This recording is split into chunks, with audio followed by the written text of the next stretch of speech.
Okay, so we're live, I guess. Um, I didn't like the controller. There was too many times where I was itching to tap a button that I didn't want to tap, and it's a lot easier just to hover with the cursor to um, get it done. So no controller this time. I don't need it. It's easier in some ways. It's more difficult in others. I'd rather just let it be what it is. I'll use the controller for my Xbox, but I won't use it for this game at least. Maybe a different game. Maybe World of Warcraft again. I don't think I'm gonna play World of Warcraft again. World of Warcraft is not a good game. It was a good game for a while, and now it's not. Anyways, here's Mark Belling. So we listened last time. We listened to August 31st. Today is Monday, Labor Day. Um, they're not gonna. They're probably not gonna. If they're going to show something, um, it's gonna be a guest host most likely. Maybe not. I don't know. I just doubt that they're gonna stream something. Anyways, this is I'm gonna play the day before. So I should have played this one last time and played the 31st this time, but whatever, doesn't matter. Now we get to hear Mark Bailey talk about United Way, Amazon, and Bernie Sanders. So enjoy. This Smart Billing podcast is presented by Annex Wealth Management. Whoa, There's a significant difference in financial advisors. Know the difference. Hey, AnnexWealth.com. Good afternoon, Milwaukee. This is the Mark Belling Late Afternoon Show on News Talk 1130 WISN. It is Louisville in Milwaukee today. It's just... it's kind of chaotic. You talk about all these different worlds colliding. Not only are there... Nobody even knows how many bikers are here because, like I said yesterday, most of these are just people from around here riding their own motorcycles. But there's a zillion of them. And they're all over town, and especially all over downtown, and now the vice president's landing in about 40 minutes. Mike Pence is coming into town this afternoon, too. Now, I don't know where everything's going to be held. I do know that Leah Vukmir is meeting him at the airport. It's for a fundraiser for her. But I do know that there was security crawling all over downtown near the Pfister, which is apparently the place that...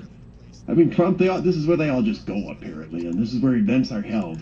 Maybe because it's easy to have security there because the cops are almost always on permanent detail guarding the Pfister. One of these times I'm going to, go in there and, go get a cup of coffee and they'll close off the street. Oh, Mark Belling's in there. Oh, don't worry, we have to guard him. Oh, somebody comes in, we have to guard him. So anyway, Pence is coming in. I don't know. I don't have a lot of details about this. It is a Vukmir fundraiser. He popped into Minnesota earlier today. I don't know if he's going to be leaving the airport and coming into town and if they're going to close off streets, but that's going on. Then there's the Harley thing, and... oh, you're here. Yeah, well, how exciting this is. Armin and I were making fun of you. Yeah, what a shock. Did you have water in your basement up there? You did not. I have, did you listen to our programs when you were gone? No. Where were you? Door County. Well, you got out at the right time, except I hear they got a ton of rain up there, too, huh? Oh, shit. Well, you may not be aware of this, but this is the new thing that I was listening to our program. If they have water in their basement, they need to send me pictures of the water in their basement. I'm like now their Facebook. You know why they send it to me? Because they put it on their Facebook, but then they know I'm not on Facebook looking at their things, so they want me to see it anyway, and it's actually been kind of helpful. But from what I can tell, every single person now, other than you in Wasaukie County, had water in their basement. I did hear horror stories, and there's not a lot you can do about it. It would have been worse were it not for the fact that there weren't many power outages. Power outages and heavy rainstorms are huge problems because the sump pumps do shut down if you don't have a generator going. But it was... Now we got rain out. Rain's gone out of the forecast. It dried off and the problem's starting to go away. But Water in the basement is one of those things. I've had water in my basement. It's one of those things that nobody cares about if you have it in your basement. They literally don't care. It's not like you say you have cancer or something like that. Like if somebody told you they had water in your basement, would you care? No. Even though it's actually, in terms of like pains in the butt, that's like at the top of the list, especially if things are ruined. When the last time I had water in the basement, which was only once, well, I can tell who I used, can't I? Well, they're an advertiser anyway. I had Edelman come in. And, you know, when they do with this, they have to raise everything up on a level so that they can start drying it out. You know, sofas, tables, TV sets, stands, and all of this stuff. So they use these like little blocks and they put everything on top of it to get it off the ground.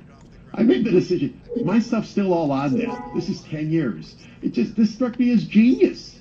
Well, what if I ever get water again? They won't have to raise any of it, and nothing is going to hit the ground. So my whole basement, all this stuff is sitting up on these little like 1.5-inch risers. I haven't had water in the basement since, but you know, I'm ready.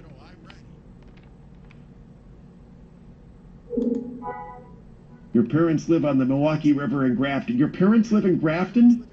Yep. After all the ragging in Grafton you've been doing, that's where they live? They have for years, they don't resent you saying that Grafton's the wrong side of the tracks in the armpit of Ozaukee County? They don't listen to the show or what? They hear it, they just figure, they tolerate this from you? Why? Because they're not from there. Yeah, but this is like moving up for them. I mean, you're claiming where they moved up to is still the crap hole, huh? Oh, they moved from Cedarburg to Grafton. Well, a little bit. You're not, because their cheapskate son won't give them enough money to live in a good community. Is that what it is? Or it may well be that people in Grafton just basically take this. What I do hear is this: that the town of Grafton is nicer than anything in Cedarburg, but the city of Grafton, that's crappy. That's the defense that I get every time you bring this up. I'm not part of any of this. For those of you who think Paul's a snob from Cedarburg, all you are is you're like the white trash that got a little rich and then moves on to a lake property and hacks off everybody else. You don't belong in Cedarburg. You're closer to West Bend, aren't you? Yeah, I am admitting it's nice, but then I hear from people who tell me that you all live almost in West Bend and that you're nowhere near Cedarburg. People tell me all these things. Ozaukee County rivalries and jealousies. All right, let me get going to the program. There's going to be a couple of themes on today's program, including my discussion of there's a huge segment of society who just don't care about you or what you think. It's locally, it's nationally, it ties into the swamp, it ties into the media, it ties into elitists. It's been part of the theme that numerous issues we've discussed over the last couple of years, and they all kind of tie back to that same point. They don't really give a rip about you. Most of them never come out and say that. Some of them actually, I'm not going to give Penzie any credit for being honest, but he comes right out and says that he can't stand people who vote for Republicans and that they're a bunch of racists, and he essentially doesn't want them to come into their store. He at least says it. I'm not going to credit him for being honest enough to say it because it's an insulting thing to say to people who've been giving his stupid company money all of these years, but he says it. Then there's just this larger section of people who work for the local TV stations. I don't know that I'll name anybody, but let's just take generic anchor. Most of them, they get on there and they pretend that they care about your feelings and your interests and cover news that affects you and all of this, and they look down their noses at you.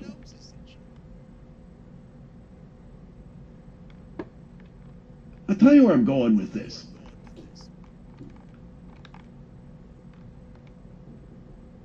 And I'm going to pat myself on the back because it's important in this instance to do so. I'm actually trying to be fair to United Way on the Planned Parenthood story. Trying and bending over backwards because I don't think I shouldn't come up here and be creating misleading information. I should be providing the fullest and most accurate information that I can, even if the people on the other end of the part of the story, the United Way, are being complete jerks about the whole thing.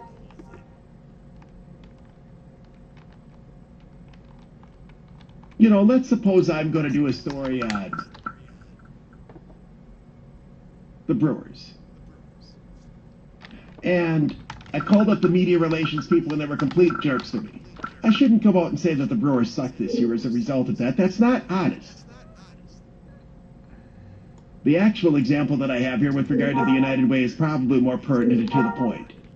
There is a national story, as you probably know. A conservative organization called Second Vote has tracked all of the United Ways in the United States that give money to Planned Parenthood.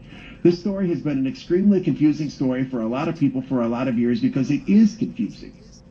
And I have explained it 4,000. It comes up about once a year, and I do a segment on this about once every year.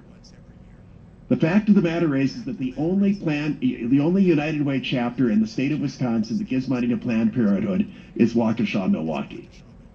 If you're part of a United Way, anyone other than the Milwaukee Waukesha chapter, they don't give money to Planned Parenthood. This is from their own federal tax filings, and is it the 990, whatever the statement is. And Second Vote tracked every single one of them in the United States. But some of them do. Second Vote, which is a conservative organization, has out essentially criticizing United Way, saying, look, United Way gives money to Planned Parenthood. Now, as I say, this is a nuanced and complicated story. United Way isn't United Way. United Way of Green Bay doesn't control what United Way of Milwaukee does. United Way of Omaha doesn't control what United Way of Portland, Oregon does. So to say United Way gives is a little confusing. For instance, it would be like if I said, I'd like to come up with a football analogy, but none come to mind. They're always the best ones. By the way, Paul wasn't here yesterday. Armin strongly supports getting rid of Hundley and going with Deshaun Kaiser. What's your stance? Paul's strongly with Armin on that. Okay. Wonder what the fan base is. I'd say this is the most important personnel decision they're making in the preseason, wouldn't you? I mean, we don't know. The weird thing, I'll get back to my thing here. The weird thing this year, this is the first year that there are no cuts until after all the games are done. Usually, in the past, there was 1 or 2 cut downs during the middle of the preseason. All the cuts occur over the weekend after Thursday's game. They got to release over 30 guys. So you don't know who else they're going to cut. And a couple of years ago, I'm losing my marbles here. Who's the offensive lineman that we cut 2 years ago and he went to the Bears?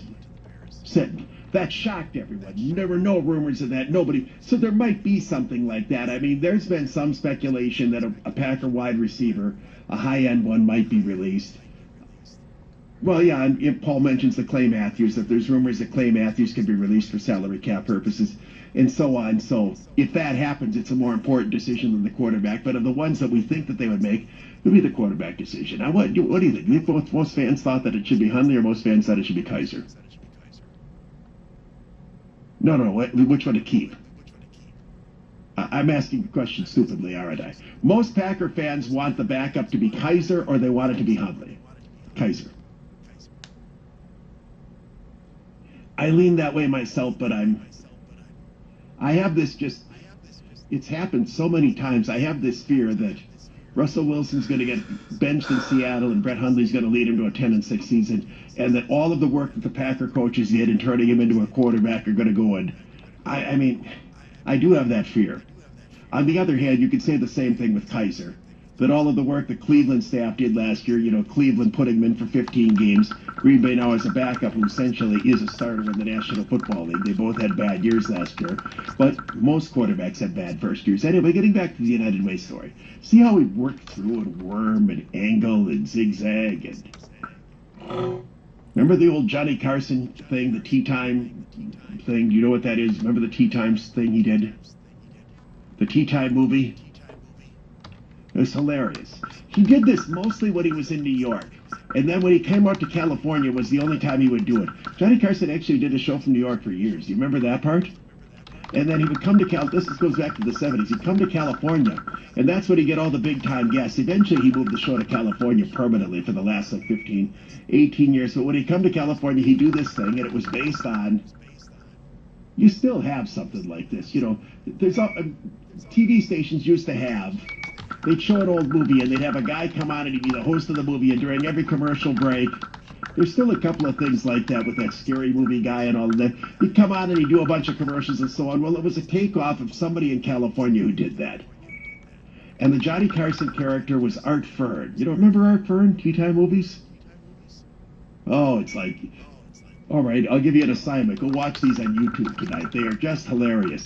And he had the matinee lady, and the matinee lady was a gorgeous blonde who would play like the dumb blonde kind of thing. And Johnny Carson had this black wig on, and every time he did the segment, who were the matinee ladies?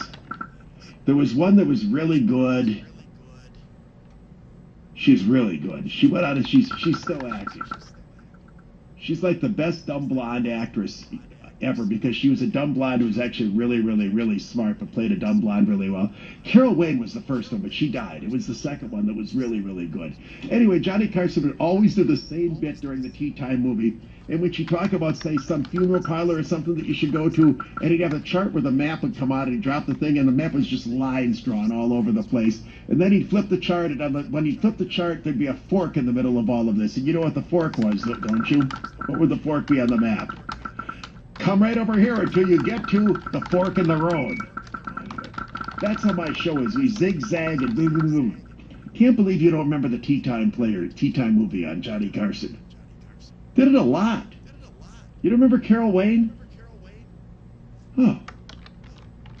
Paul said he was 9. Well, but no, wait, you weren't 9 when Carson went off the air. He did this forever. 70, well, yeah, but it lasted forever. It lasted right up until the end, but that's when he started doing it. I wish I could think of the woman who replaced Carol Wayne, because she was so good. He had her on the show all the time. That anytime he would do a skit, she's been on a bunch of shows. She's been on, like, one of those Adam Sandler movies. Now she's, like, old, obviously, but she was real good. She's like, dumb blonde. To play a dumb blonde, you actually probably have to be really smart.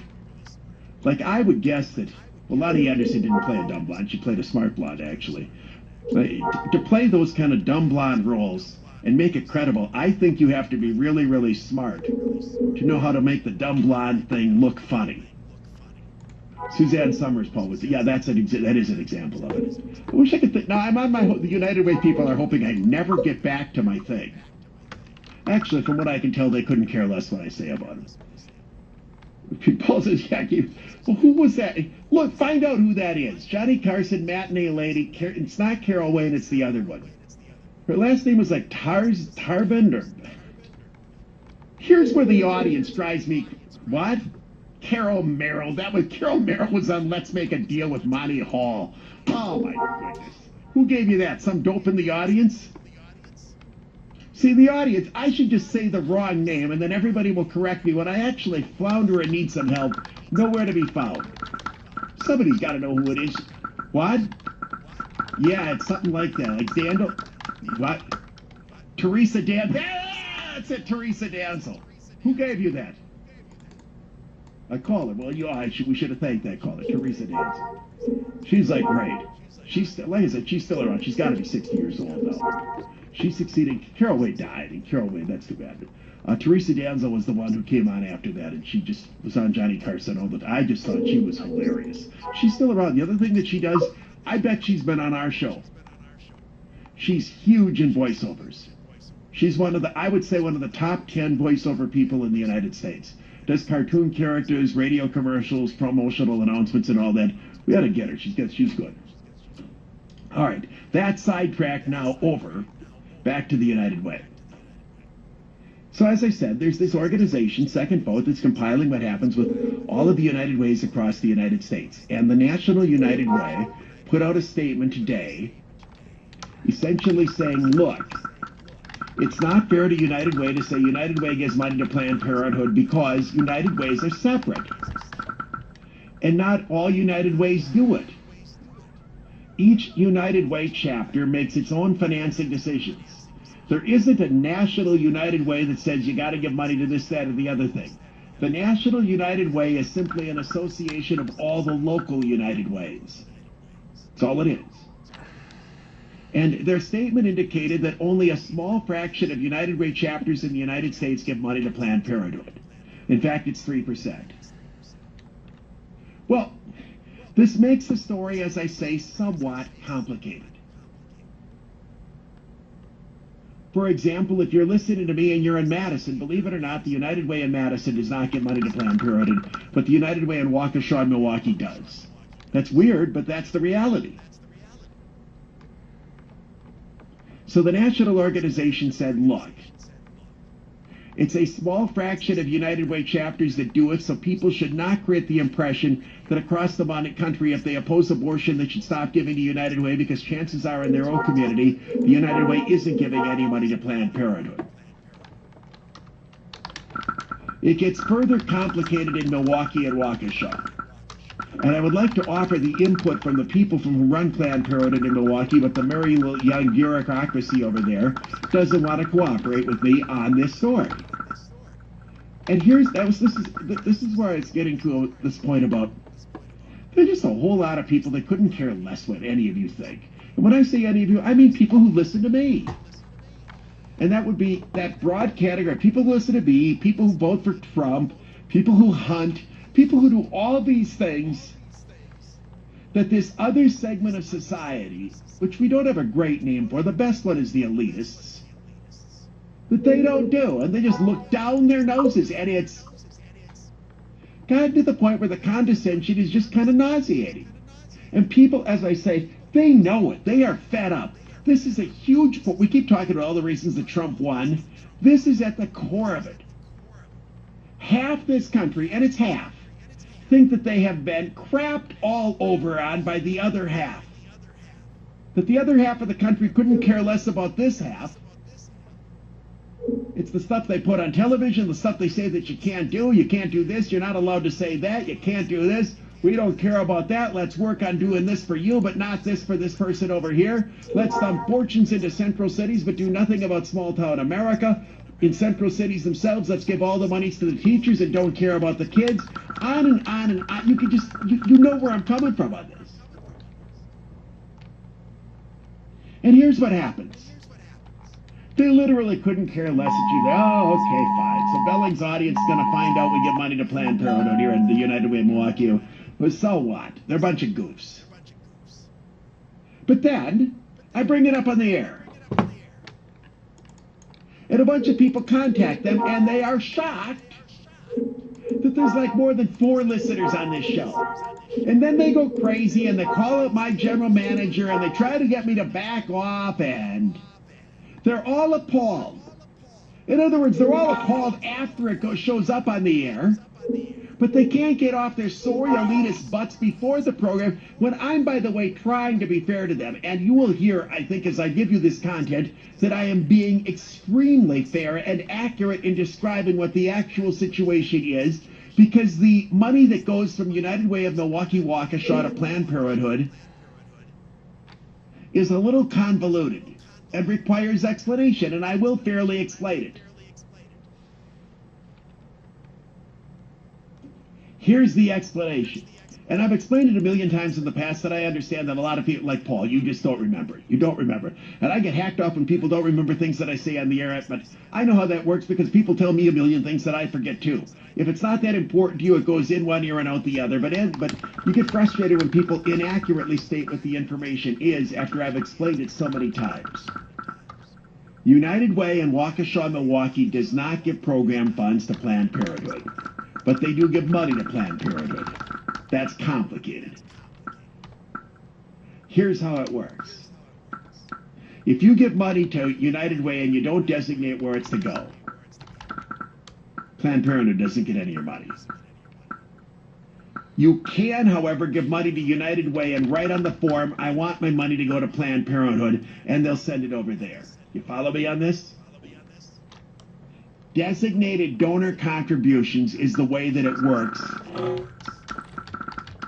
in Milwaukee, Waukesha, and the amount of money is sizable.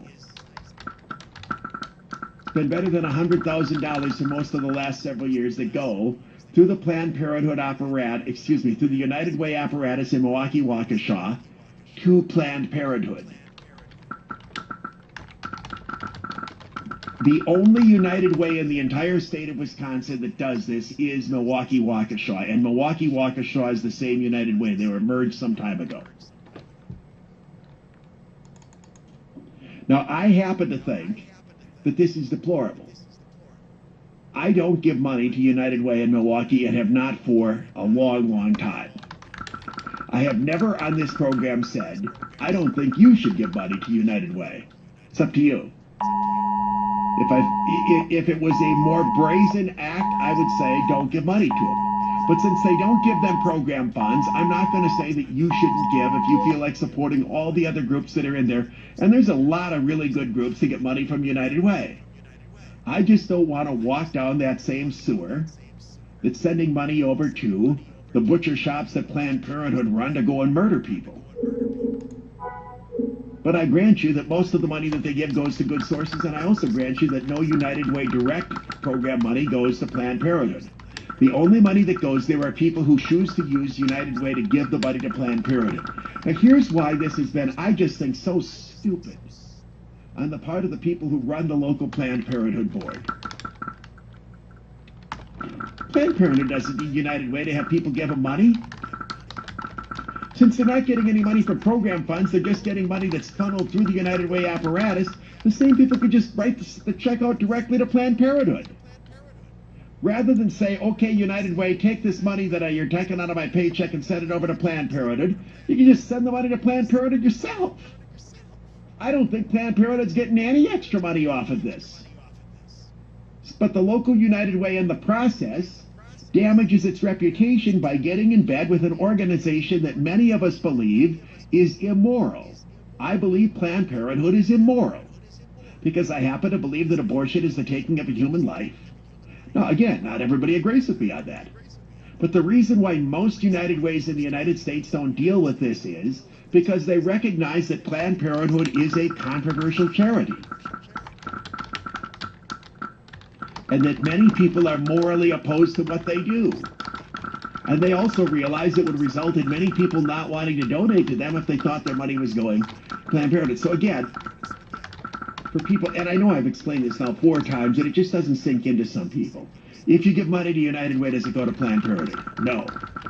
Can you use United Way to give money to Planned Parenthood? Yes, but you've got to designate it. That's the difference. And there's a fair amount of money that goes from people here in the Milwaukee Waukesha area that do it that way, according to Second Vote's reporting of the Form 990s from the local United Way. About over I think it was $100,000 plus or so in the last reported year, and the numbers have held rather consistently.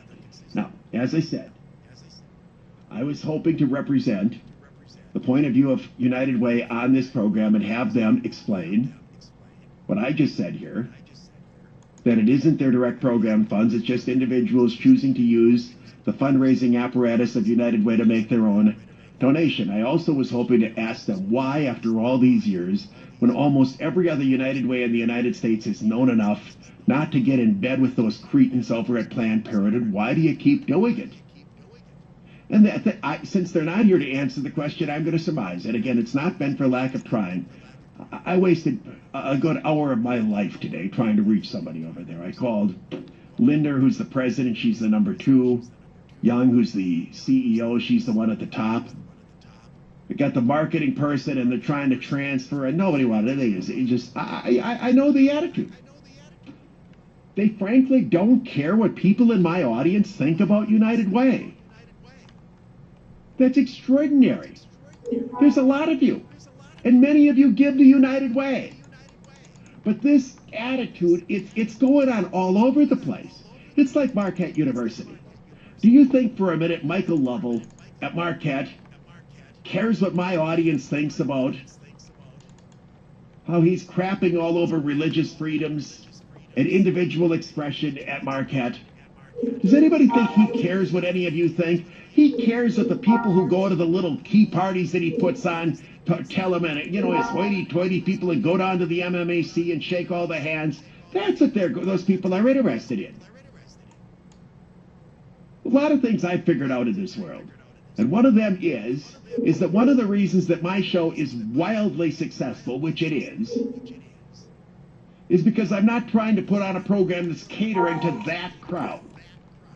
I'm putting on a program that by and large is going to cater to the crowd that doesn't have anybody else catering to them. Which is why the audience is very, very loyal.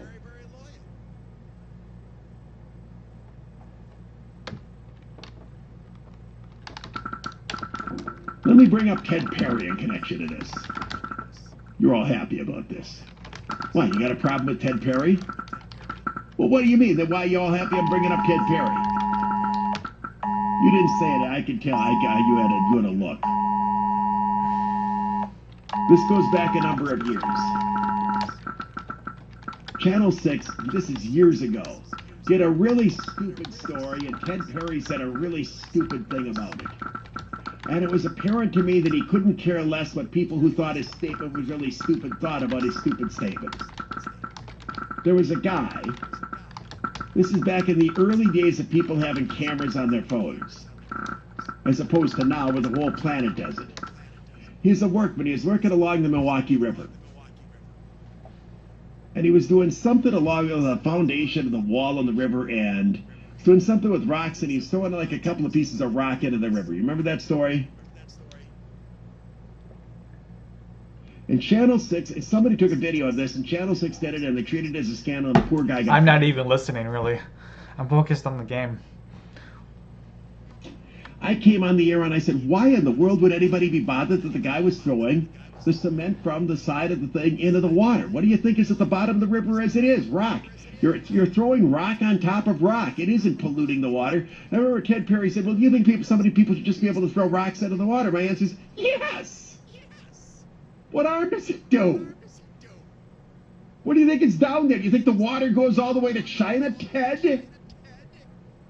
And I could tell he just couldn't care less what me or anybody else who was criticizing their stupid stories thought, because they figured we got a good story, we're showing some poor bastard, we got some poor guy fired, because instead of putting rock in a wheelbarrow and hauling it all the way to the top of the head, he was just putting it down the bottom of the river. If anything, that river could use to it, he could have stood at that time a little bit of depth to it. Anyway, I just threw Ted Perry in that example, and there's a million of these. Democratic politicians, the only time they care about you is when it's election time, and they will pretend to be interested in your values and your beliefs. Otherwise, they get back in, and you see exactly how they govern. They govern the way Barack Obama governed, with their noses up in the air, taking care of the right and correct issues, and worrying about climate change, and worrying about social justice, and all of these high-minded things that don't ever affect the individual lives of, I say, the half the country that doesn't have anybody that ever stands up and tries to speak to them. This half of the country that's been disenfranchised, you know what that's making it? They have Trump. And this is why the elitists hate Trump. Because Trump isn't talking to or caring what they think. He's speaking to the group that gets ignored by everybody else. And that's one of the things that was brilliant about Trump's campaign and brilliant about how he got himself elected. He realized that half the country was just being ignored. And they not only felt they were ignored by Democrats, they felt they were ignored by a lot of Republicans. They felt that Marco Rubio was ignoring them and Paul Ryan was ignoring them. That's what they felt. And Trump said, I'm just going to go after these people. I'm going to run on their behalf and stand up for them. And the elitists were just so used to that half of the country being ignored and just doing what they're told. Yes, sir. Yeah, boss. They've responded with tremendous loyalty to Trump. I could tell you that if I went all Charlie Sykes on you, I'm going to keep picking on poor Charlie, but you know what I mean. And this show over the years just evolved into one more part of the elite. I wouldn't be where I am right now. Because frankly, what do you need one more show that's catering to the elite for? They got everything else. I'd just be another voice in the crowd. Oh, there'd be certain conservatives that would like me. You know, 8 people at Bayside. That small wing, that 2% of the Republican Party that constitutes the never Trump wing. But here's the thing, and I'm now going to move forward beyond the United Way, and I hope that I've made that story clear and that everybody understands. what the situation is. The only United Way in the state of Wisconsin that gives any money to Planned Parenthood is the Milwaukee Waukesha chapter, but it doesn't give program funds. It allows people to designate direct contributions to Planned Parenthood, and a sizable amount of money has been donated that way. And it's for that reason that I will not give any money to United Way in Milwaukee, because they have chosen to allow Planned Parenthood to benefit from this relationship, which, as I said, is not direct, it is indirect, but it is a relationship. And for the life of me, I just don't know why United Way doesn't stop doing it, so that people like me and others, other than maybe they don't care, they don't want our money. If were it not for this, I can tell you I would give money to United Way. If they cut off Planned Parenthood so that you couldn't use this to give money to, I would give money to them. I would. I like the whole concept of creating an umbrella organization to dole out money to numerous groups. UPAP works that way. I give money to UPAP. UPAP gives money to a bunch of organizations that I don't like, but they don't give any money to Planned Parenthood. When you start killing babies, then I start getting my hackles up. So again, is the United Way in Milwaukee giving money to Planned Parenthood? Yes. You can use the United Way in Milwaukee Waukesha to give money to Planned Parenthood, but the program funds that they generate, if you don't designate money for Planned Parenthood, then they don't get any. I've now explained it 42 times. I hope I've been fair here. And as I said, I'm being a lot fairer to United Way than they really deserve, because the people who run that organization, as I said, do not care what you think, and they did not care that I was attempting to get their side of the story, because, you know, if this is the jerk, this could have been some radio station that's got 9 listeners, 88.9 or something, and they would have been all jumping over backward to pay, because that's their crowd. You know what I mean, don't you? What? Why are you talking so hushed? You're acting like there's a secret in there. But yeah, I know what you mean. You afraid somebody from United Way is listening? You know, not, as I say, they don't like it when I when I mention stuff like this, and they wish that I probably hadn't done the topic. Especially after the fact, they'll be shocked when they have a bunch of people who know them. Yeah, Mark Belling was saying this, Mark Belling was saying that, and then they're always astonished that anybody actually listens, even though anybody who wants to have access to our ratings can see it. Our audience is enormous. By the way, proving that, we had another winner. You don't even know about this, do you? You do, yeah, but you don't know, but you don't know, though you don't know, but you really don't know. You weren't here. You read the thing. It's been 5 days in a row. It started with Jerry Mott filling in. 5 days in a row, we've had a winner in the national contest for my program. It was 4 until yesterday, and some guy in Clintonville, of all places, was listening in the 4 o'clock hour. He won the Las Vegas trip. So I actually am predicting we won't have a winner today. I predicted yesterday we would have a winner and we would get to 5 in a row, but I'm predicting we won't today. So if you want to defy me and just do six of them just to like really amaze. Unbelievable thing, really. Hundreds of stations involved in this. It's now 10 winners in my program, 21 in the station overall, and 5 days in a row. But like I said, that doesn't happen unless your audience is huge. But these people at the United Way, they think, well, who would listen to him? Just the kinds of people who don't even put deodorant on. I mean, that's what they think. That is what they think. 4 groups on the south side and some guy who has no teeth in West Allis. That's what they think. And then they'll be at one of the little hoity-toity things, and here's some big shot who makes $800,000 a year, brings it up to one of them, and they're just shocked that that guy listens to me.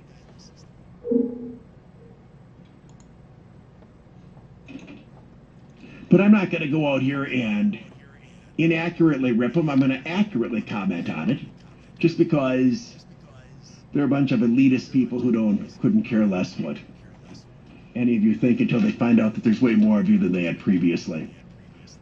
Thought. It was exhausting, you know? You know why it's exhausting? You don't know why it's exhausting. Why do you think it's exhausting? To do a topic like that is more exhausting than most. You know why? No, not because I'm frustrated. Because I'm actually... It's a good thing to explain. I think people actually are interested in how the show is put together. I get those kinds of questions all the time. Where do you get all your information? I get that constantly. And then I'll tell them, well, most of it's in my head, and then I look for some of the others, and they're just shocked by that.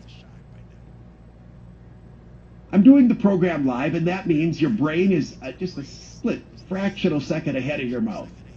You know, when somebody's talking, we're thinking right as we're speaking. And I actually want to be properly critical, but also exactly accurate. And that means I got to make sure that every word I'm saying is exactly the way that I want to say it, but I also want to still be a smart aleck and funny. I think the concentration factor is harder on that. For instance, when I was talking to Paul about Deshaun Kaiser and Brett Hundley, that's not exhausting. That's a simple conversational thing that I could have had with a friend of mine and so on. But as I describe something as, frankly, confusing as the United Way relationship with Planned Parenthood, I'm focusing on being exactly accurate while at the same time making What the the hell? point here about how they're just a whole pack of elitists who couldn't give three rips about you or your life and look down their noses at you, and they think that you're just, you know what it's like? It's like the attitude of the Liberal Democratic Party toward blacks. And blacks have put up with it forever and ever and ever. A handful of the, what's the name of that movement that's starting now? Not Just Say No. There's a social media movement that started with blacks, and now it's just other Democrats leaving the party. I need the audience's help on this again because you aren't going to come up with this either. What's it called? Kanye drew attention to it. Not Just Leave, or it's... Does John Wyatt know?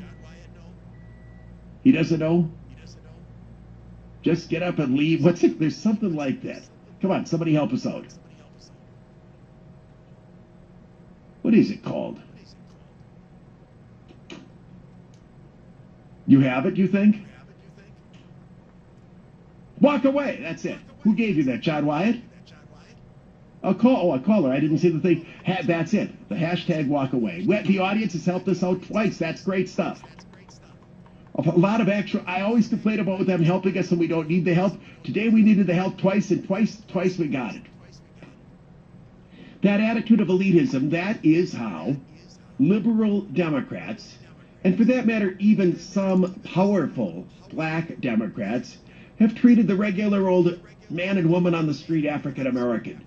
They couldn't care less how rotten their schools are, just as long as they are the ones that get the salaries to run those rotten schools. Some of the open-minded African Americans who've eloquently spoken on this issue have talked about how forever they've just been taken for granted by Democratic leaders, and Democrats have to stop giving them their support. That they say, okay, we'll give you welfare, we'll give you this, we'll give you that, and it keeps people in line, but they don't ever actually do anything that would indicate that they care about the lives of people that are struggling in high-crime neighborhoods and would like their kids to get decent education so that they can get out. They don't do anything for them. They only do things for the people who actually make money off of all of the social welfare programs. So this notion of this care about people like you, that's not just, white conservative people that I'm referring to. It's essentially everybody that isn't in that circle of elitism that elitists like to hang in. And I would fit into that circle. I would fit into the circle of elitists. I'm a smart enough guy. I got enough money. I got a decent enough car, all that stuff. I just don't want to. I mean, I have to go back and forth, I guess, in some of those circles sometimes.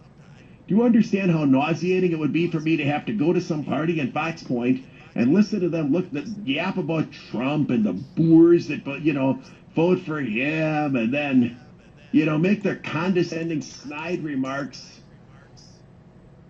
about, say, Catholic priests when you know doggone well that one of them has a brother-in-law that was doing the same thing to an 11-year-old kid. The whole thing, you know what I mean by this, don't you? When I'm just describing this general attitude of sickening, snooty, condescending.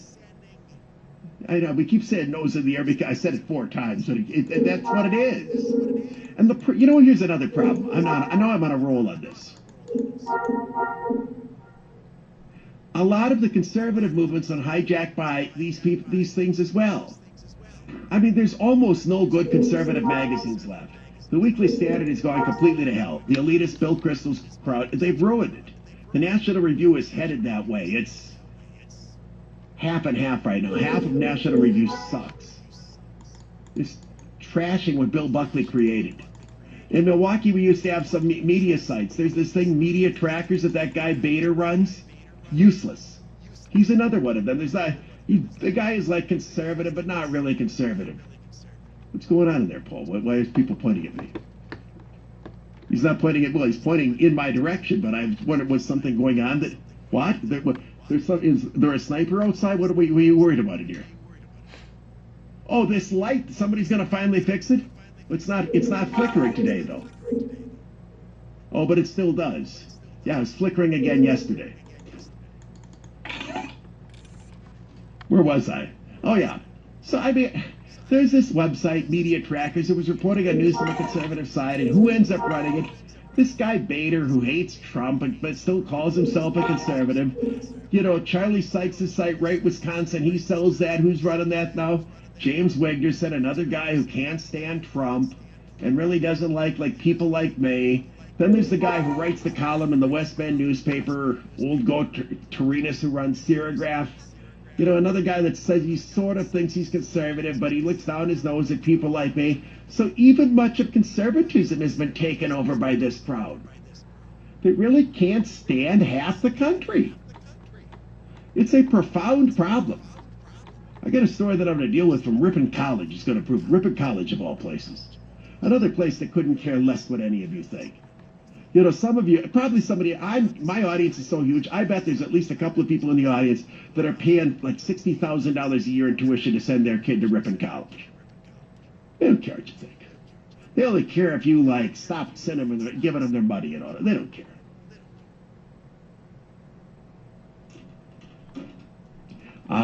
Brewers did win again this afternoon, 2-1. This is about as weird a series as you can't have baseball be better than these three games they play. Hey, I did not see today's game in Cincinnati, but it was the mirror opposite of last night's game. Once again, extra innings. Last night they played, what was it, 11 innings, 10 innings, and it ended up 13-12. Today they played 11 innings, and the Brewers won 2-1. 9-7, 13-12, and 2-1. Two of the games in extra innings. What a goofball series. But they did win. Lorenzo Cain hit a home run today, and one day after nobody on the pitching staff could get anybody out, the pitching this afternoon was brilliant. The guy who was lousiest last night, Hader, came in and pitched a flawless inning to get the save today. What a weirdo series. So the Brewers end up taking 2 of 3 from Cincinnati, and they head off to Washington now. 3:52 News Talk, 1130 WISN. It's time for Rapid Traffic. I-43 northbound at Silver Spring Drive, a crash blocks the left lane. Which of these groups of conservatives do you think you're in? The hoity-toity, nose up in the air, elitist, you know, never Trump, Jerry Bader wing, or the wing that consists of or the wing that consists of all of the people that, you know, that people from the United Way couldn't care less what you think. You think you're in that group with us? I think I'm in that group. You think that's the group that you're in? Oh, yeah, you listen to country music. That's true. And you like listen to the crap kicker kind of country music. I do. You know. Back up. Paul actually wants to be in the elitist wing, but he'll never be able to get himself out of this wing. You got your like anchors. We got you just hauled and kept out into this. You can't get yourself out of this. Like some of the people that are in this, you know, doggone well they belong there with the rest of us, but like you way too happy that you live in Cedarburg and that. I mean, you're just lording it all over everybody. You know, like that I find out from people that, well, you know, he's in the town of Cedarburg. That shouldn't count. I've had people from Cedarburg say that when you say you're from Cedarburg, I should always correct you and say that. But that's their own snobbery. So you being a snob, you're the victim now of their snobbery because they claim that their part of Cedarburg is better than your part of Cedarburg, just as you claim. Everybody wants to draw the circle closer and closer around themselves. That's always what it is. I live on the east side. There's nowhere I can go with any kind of elitism on that. I got the streetcar running right in front of me, for crying out loud. I mean, there's going to be brag. There's going to be no bragging anything up with me. But you know, in some circles, that would make you, so lucky. I know, but I'm just saying. My own audience realizes I got nothing here to brag about. News Talk 1130 WISN. Mark Belling, late afternoon show. Beautiful Labor Day weekend coming up. For tonight, partly cloudy, low 59. Tomorrow, nice enough day. Partly sunny with a few showers and thunderstorms possible, 76. Saturday, mostly cloudy, chance for thunderstorms, high 81. Sunday, cloudy, mostly cloudy, chance for thunderstorms, high 81. Tuesday, mostly cloudy, chance for thunderstorms, high 82. I know it is considerably warmer just to the south of us, so whatever that means on that weather system. They're talking about 90 all weekend, for example, in Chicago. Let's go to this story now. Ripon College is banning a very well-known conservative student group. It's called Young Americans for Freedom. Young Americans for Freedom has been around forever. And it's not this is not an arch-conservative, extremist organization. This group's been around for decades. It's as mainstream a young conservative organization. Each chapter can be different, but YAF, I mean, this goes back to the 60s in California, and it's basically for college students and for them that are younger people, 18 to 25, that are into conservative issues. And they have a lot of chapters around the United States, and many people donate to these chapters because there's so little opportunity for conservative students to be exposed to conservative lifestyle. Yes, Paul, we know that Ripon is the birthplace of the Republican Party. You throw that in? Why, that you didn't think I knew that? Well, anyway, the Young Americans for Freedom chapter, to commemorate the anniversary of 9/11, and of course, coming up on 9/11, wanted to hang a handful of banners or posters around the campus, essentially saying this is how absolutely mild it is. Never forget. That's all they'd say. Never forget. Ripon College is banning the posters. It's gotten to the point here in which the sanctions on speech on American campuses are now almost this, that satirical publication, The Onion, where they would run these exaggerated headlines to draw attention to just how extreme and loony things have gotten. One of the reasons why The Onion, I think they still have a website, but the paper went out of business, is everything that they did was not as extreme as the events of actual reality. When you consider all the things that you can't say on a college campus, it's now to the point that a statement as benign as never forget, it's not never forget that those brutal, awful Muslims killed us. It just says never forget. That's it. It was banned by Ripon College on the grounds that some Muslim students might find it offensive or something or another. By that standard, you wouldn't be able to criticize slavery because some white person might be offended and you were criticizing other white people who held slaves. Everyone understands that when you focus on 9/11, you're not condemning every Muslim on the planet. Everyone understands that. They just didn't want them to do something that would be patriotic. Now, Paul's point, Ripon is actually the birthplace of the Republican Party in the United States. It just makes it all the more precious. I contacted Ripon. They didn't want to talk about this either. Now, if I was the student group there, what I would do is I'd hang them anyway. Now, I understand when you're paying the kind of tuition the Ripon, that's a private college, and one that's regarded as pretty good. You're paying tens of thousands of dollars a year to go to a university, to go to a college like this. You don't want to get kicked out. But this is one of those that if the group pushed it, Ripon isn't going to win. There are a whole lot of people who give money to colleges like Ripon, including some alumni, who would be appalled to realize that an organization as mainstream as YAF now is being slapped down for something as absolutely harmless and patriotic as this.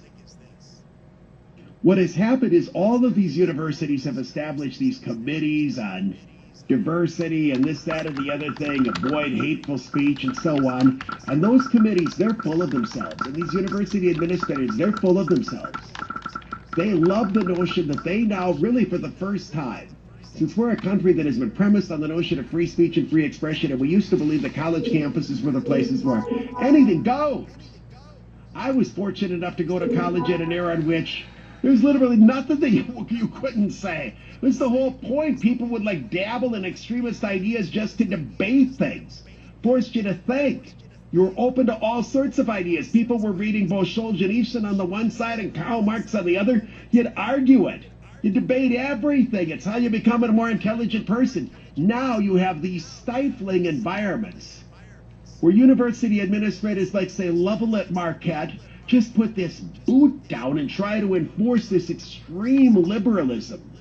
And at Ripon, the same thing now. Well, we see, it wouldn't have mattered, I think, what the YAF posters said. As long as they were 9/11, they weren't going to allow them. If they would have just said 9/11, they wouldn't have allowed that. They get off on being able to abuse the rights of others. And the only counter to this is for stories like this to get out. Don't count on any Wisconsin news organization to report on this. Can you imagine, of course, the reverse if some Muslim students were stifled from putting up posters, you know, some pro-Muslim thing? You'd hear about it to no end. What, of course, needs to happen is some of the donors to some of these colleges need to let the college know that they do not appreciate the fact that they have become these kinds of environments that treat those students who are independent thinkers and right of center so abusively. Furthermore, it is, even from the perspective of liberalism, it is very dangerous that we are going to allow these universities to become these havens in which 60% of contemporary thought is banned. Because it means that people won't have access to any information, and even if you don't believe in the things that are banned, you've got to be exposed to it so you can argue against it. One of the reasons that I moved from being a liberal in my younger years to a conservative is I was exposed to both sides and I was allowed to use my brain and figure out for myself what works. It's not a sign of a healthful country that so badly stifles speech that you can't even say, remember a terrible day in which a lot of Americans were horribly murdered. 11:30 WISN, Mark Belling, late afternoon show. You heard the plug there for the iHeartRadio Music Festival, and they also mentioned that grand prize. I think a couple of people got mixed up about this, just a couple. Everybody gets the ticket to every one of the hourly winners. That's a trip to Las Vegas for the festival. The grand prize is chosen from all of the hourly winners, and that's front row tickets and that gussied up suite at the new Park Hotel. What do they call it? The Park, MGM Park, or whatever. You know which place that is? That park? Do you know what it is? That's the old Monte Carlo. They renamed it. They renovated it, and it's got a new concept for it, and they call it like an alternative. I've not been to Las Vegas now for better than a year. So I haven't been in since they redid that. The park, which used to be the Monte Carlo, that's the one that's right next to T-Mobile, which is that's the new arena where the hockey team plays, where the iHeartRadio Music Festival is. So that's the grand prize, and that comes out of all the hourly winners. But each hourly winner gets a trip out there and tickets to the thing and so on. We had yet another winner on my program yesterday in the 4 o'clock hour, David Goller of Clintonville. Do you know where Clintonville is? You don't. You don't know anything in there. Of course you've heard of it. Well, you know, we've heard of just about everything. What have I heard of that I don't know what it is? Like, you'll see some of these chemicals, I don't know what they, like, what's manganese? It's like magnesium, isn't it? I admit I don't know. It's one of the chemicals, but I don't know what it is. What'd you say? Glyphosate. I've seen, that's another thing. That's Roundup. Oh, that's bad. I hear Roundup's great. Yeah, it's great, but that's why it's bad. Yeah, have they banned? They haven't banned it though, have they? No, it's like, what was the bug spray that killed every bug there was that was banned? There was a black market on that stuff for 30 years. What was it? There was like a bug spray that was banned. Not DDT. It was in the spray. I used to remember there's a black market on that thing for 25, 30, 35, 40 years because people wanted it, but it was like, because it worked. Yeah, so that's what Roundup is, huh? No, I know that from talking to people, landscapers and all that stuff. Roundup works, but there are some people who like, they say, don't put that in my yard because it's, the cat doesn't like it or something? Get your well water. Well, that's no good. Well, don't have a well. Well, you do. But so do you use the Roundup anyway? Oh, your wife doesn't. I was going to say, your wife probably doesn't like it, but you're the guy that's doing all the stuff out of the yard. I'm surprised you aren't lying here at this. Oh, no, I'm using your environmental friendly, what would be the opposite of Roundup? Like, environmentally friendly, just like, let them wander for is Milorganite. Well, Milorganite, yeah, I would think that's worse. You know what Milorganite is? Well, Milorganite is now what is in the lake. It's normally what we keep out of the lake, but instead they put it in. I got to do the thing. David Goller of Clintonville. You never know where Clintonville is. Imagine going up to Green Bay, but going, I would say, 30 miles west and maybe a little north. It's towards Shawano, that general area. Not quite that far north. But it's like north of the Fox Valley where I grew up, like straight north from there. I'd say about 9,000 people in Clintonville, maybe, give or take. Anyway, proving that we have listeners everywhere. David Goller, who's now like the superstar at Clintonville, because he gets to tell everyone, I'm going to Las Vegas. They'll say, Dave, how you going to Las Vegas? I'm going to the IRA because I listen to Mark Bellick. Who the hell is that? Well, you won't believe he's on Milwaukee. He's actually good. Then they'll all listen, and then, so Goller, you better go tell everybody about this because we're sending you to Vegas. Taking way too long in this, but so what? Here it is. So anyway, here's the word for this hour. Fun. F-U-N. People playing. Get the word. We give you so much time. Well, how can anybody complain about how I do it? We have a winner every blasted day. I guess the way I do it must work. 10 winners so far from my show, 21 on the station in the national contest. We have by far more winners than any other station in our company, and Jerry Bott put out a thing yesterday. 15% of all the winners in this contest have been WISN listeners, and there's hundreds of stations involved. There's 6 of them in 5 of our sister stations. Have any of them ever had a winner? He Paul says no. Why would anybody listen? You don't think anybody listens to any of those stations, do you? Which one? They listen to 95.7, you claim, huh? Really? How would you know that? Because it's on at Wayne's Drive-In. That's what they play in there? Fun. Text that to 200-200. Just once, anytime between now and 5 o'clock. And I do have to, even though I've yapped about it, tell you what the prize is. Trip for 2 to the iHeartRadio Pacific Salons, Las Vegas, the 21st and 22nd, including round-trip airfare, 2 nights at Hogue Ground Station, and tickets to both nights of the festival. And here's the small print. If you play the contest, you'll get a text confirming your entry plus iHeartRadio info standard. Data and message rates apply. I've covered the issue of trade extensively the last several days, so I'm going to give this only a brief moment here before we go to break. But I do want you to... what I predicted on Monday is happening. After Trump signed the new trade deal with Mexico, I said, you watch, Canada's going to fall in line. Never mind all that tough talk from that little snotty Trudeau. Canada can't afford to have us have an exclusive trading relationship with no tariffs with Mexico. They will suffer, and Canada needs us more than we need them. Wall Street Journal, top of page 1 today, Canada-USA trade talks are on track. This deal with Canada is going to get done, and I bet we get rid of all tariffs with Canada, too. Once again, the people who said that Trump's tariffs are bad are being proven to look like idiots, because when this is done, we are going to have fewer tariffs than when Trump started this. Not only are we not going to be putting tariffs on the stuff coming from these other countries, they're getting rid of the ones they had on our stuff all along. And you know who the big winners are going to be on this Canadian thing? The American farmer. Some of the people that have complained the most, we're going to have a better opportunity to get our products into Canada than we were getting before, when they were slapping all these duties on our stuff. Everybody freaked over the process that Trump was going through, but he's winning on this stuff. And the next one is he's going to win on this thing with Europe. China's going to be the toughest, and I don't think we're going to get a clean deal on China. I think that there'll still be some restrictions, but it'll be better than what we started. I'm telling you, everybody in America knows Trump slapped these tariffs on. When we get the deal signed with Canada and they take off every tariff, media is just going to ignore that, and people will not know. How many people even know we cut the deal with Mexico?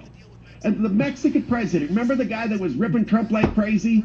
Praised Trump for being so cooperative and working out the New Deal. There's little Justin Trudeau. Happened to go Trump, the one thing about Trump that he's been willing to do that other presidents have not, he sized up which countries need us more than we need them, and he has worked to make better deals with them. Now, you may not like the style that he uses to do it, calling them out and making fun of them and the whole thing. Fair enough. I grant you. Maybe you don't think that's a presidential style. But the result, undeniably, it's working. So, like I say, I mean, do I wish Trump would change his style on a few things? Yeah, but does it bother me? No, because I'm concerned about the results. Results. It's like I make fun of Paul for wearing his stupid plaid shirts, but I'll put up with it if he does the job over there well. If he was actually well-dressed but an idiot and running the program, So do I like everything? But no, he wears the stupid plaid shirt, but we get to keep him on here anyway, the result. You follow all of that? Well, you haven't worn a plaid shirt in a while. You finally realizing how stupid you look at him? Oh, the other day, up in Door County there, you probably were. Wandering around with all those stupid shirts that you get grief for up here. I think your wife and daughter's thing would make you wear those. Do they tell you that you look good in them? They think you look like a hipster. Well, if it's that transformative, you may as well continue to wear it. Calendar year sales. First Bird, now Uber. Electric scooters are a thing. Welcome to the Know the Difference Minute. Milwaukee's reaction to Bird scooters was a mixed bag. If Uber has a say, we're going to face the same situation again. There are two heavily funded companies at the top of the electric scooter food chain. Bird, which is run by a former Uber guy, and Lime. Uber just dropped $100 million on electric assist jump bikes with the How goal about of the doing music both right now? bikes I don't even and want to listen to scooters. Mark Bellington. Lyft's in the game too. In July, they bought Motivate, the largest bike share program in the U.S. Back to the scooters. Step one has Uber slapping stickers on current jump scooters manufactured in China while designing a next-gen version less prone to vandalism. They're getting wrecked like crazy in San Fran. As Bird saw here, being good with local governments makes or breaks the program. Uber says they'll be better at that. They're looking for a city where they can place 10,000 bikes and scooters. I'm Dave Spano from Annex Wealth Management, and that's your note. Who do you think does win this? Bird, Lime, or Uber? Who I thinks don't Uber's know. going to come in and take over that? You can tell that's what Dave thinks. What do you think? Well, sir, I know this. It's going to happen. And the communities that are going to thrive in it are the ones that figure out the ways to best have these on city streets. And like I say, but people thought I was overly negative on the Bird scooters when they were in town. It's because we weren't set up to have them, and the company came in and acted illegally. One of the reasons why they got run out. If this was set up correctly,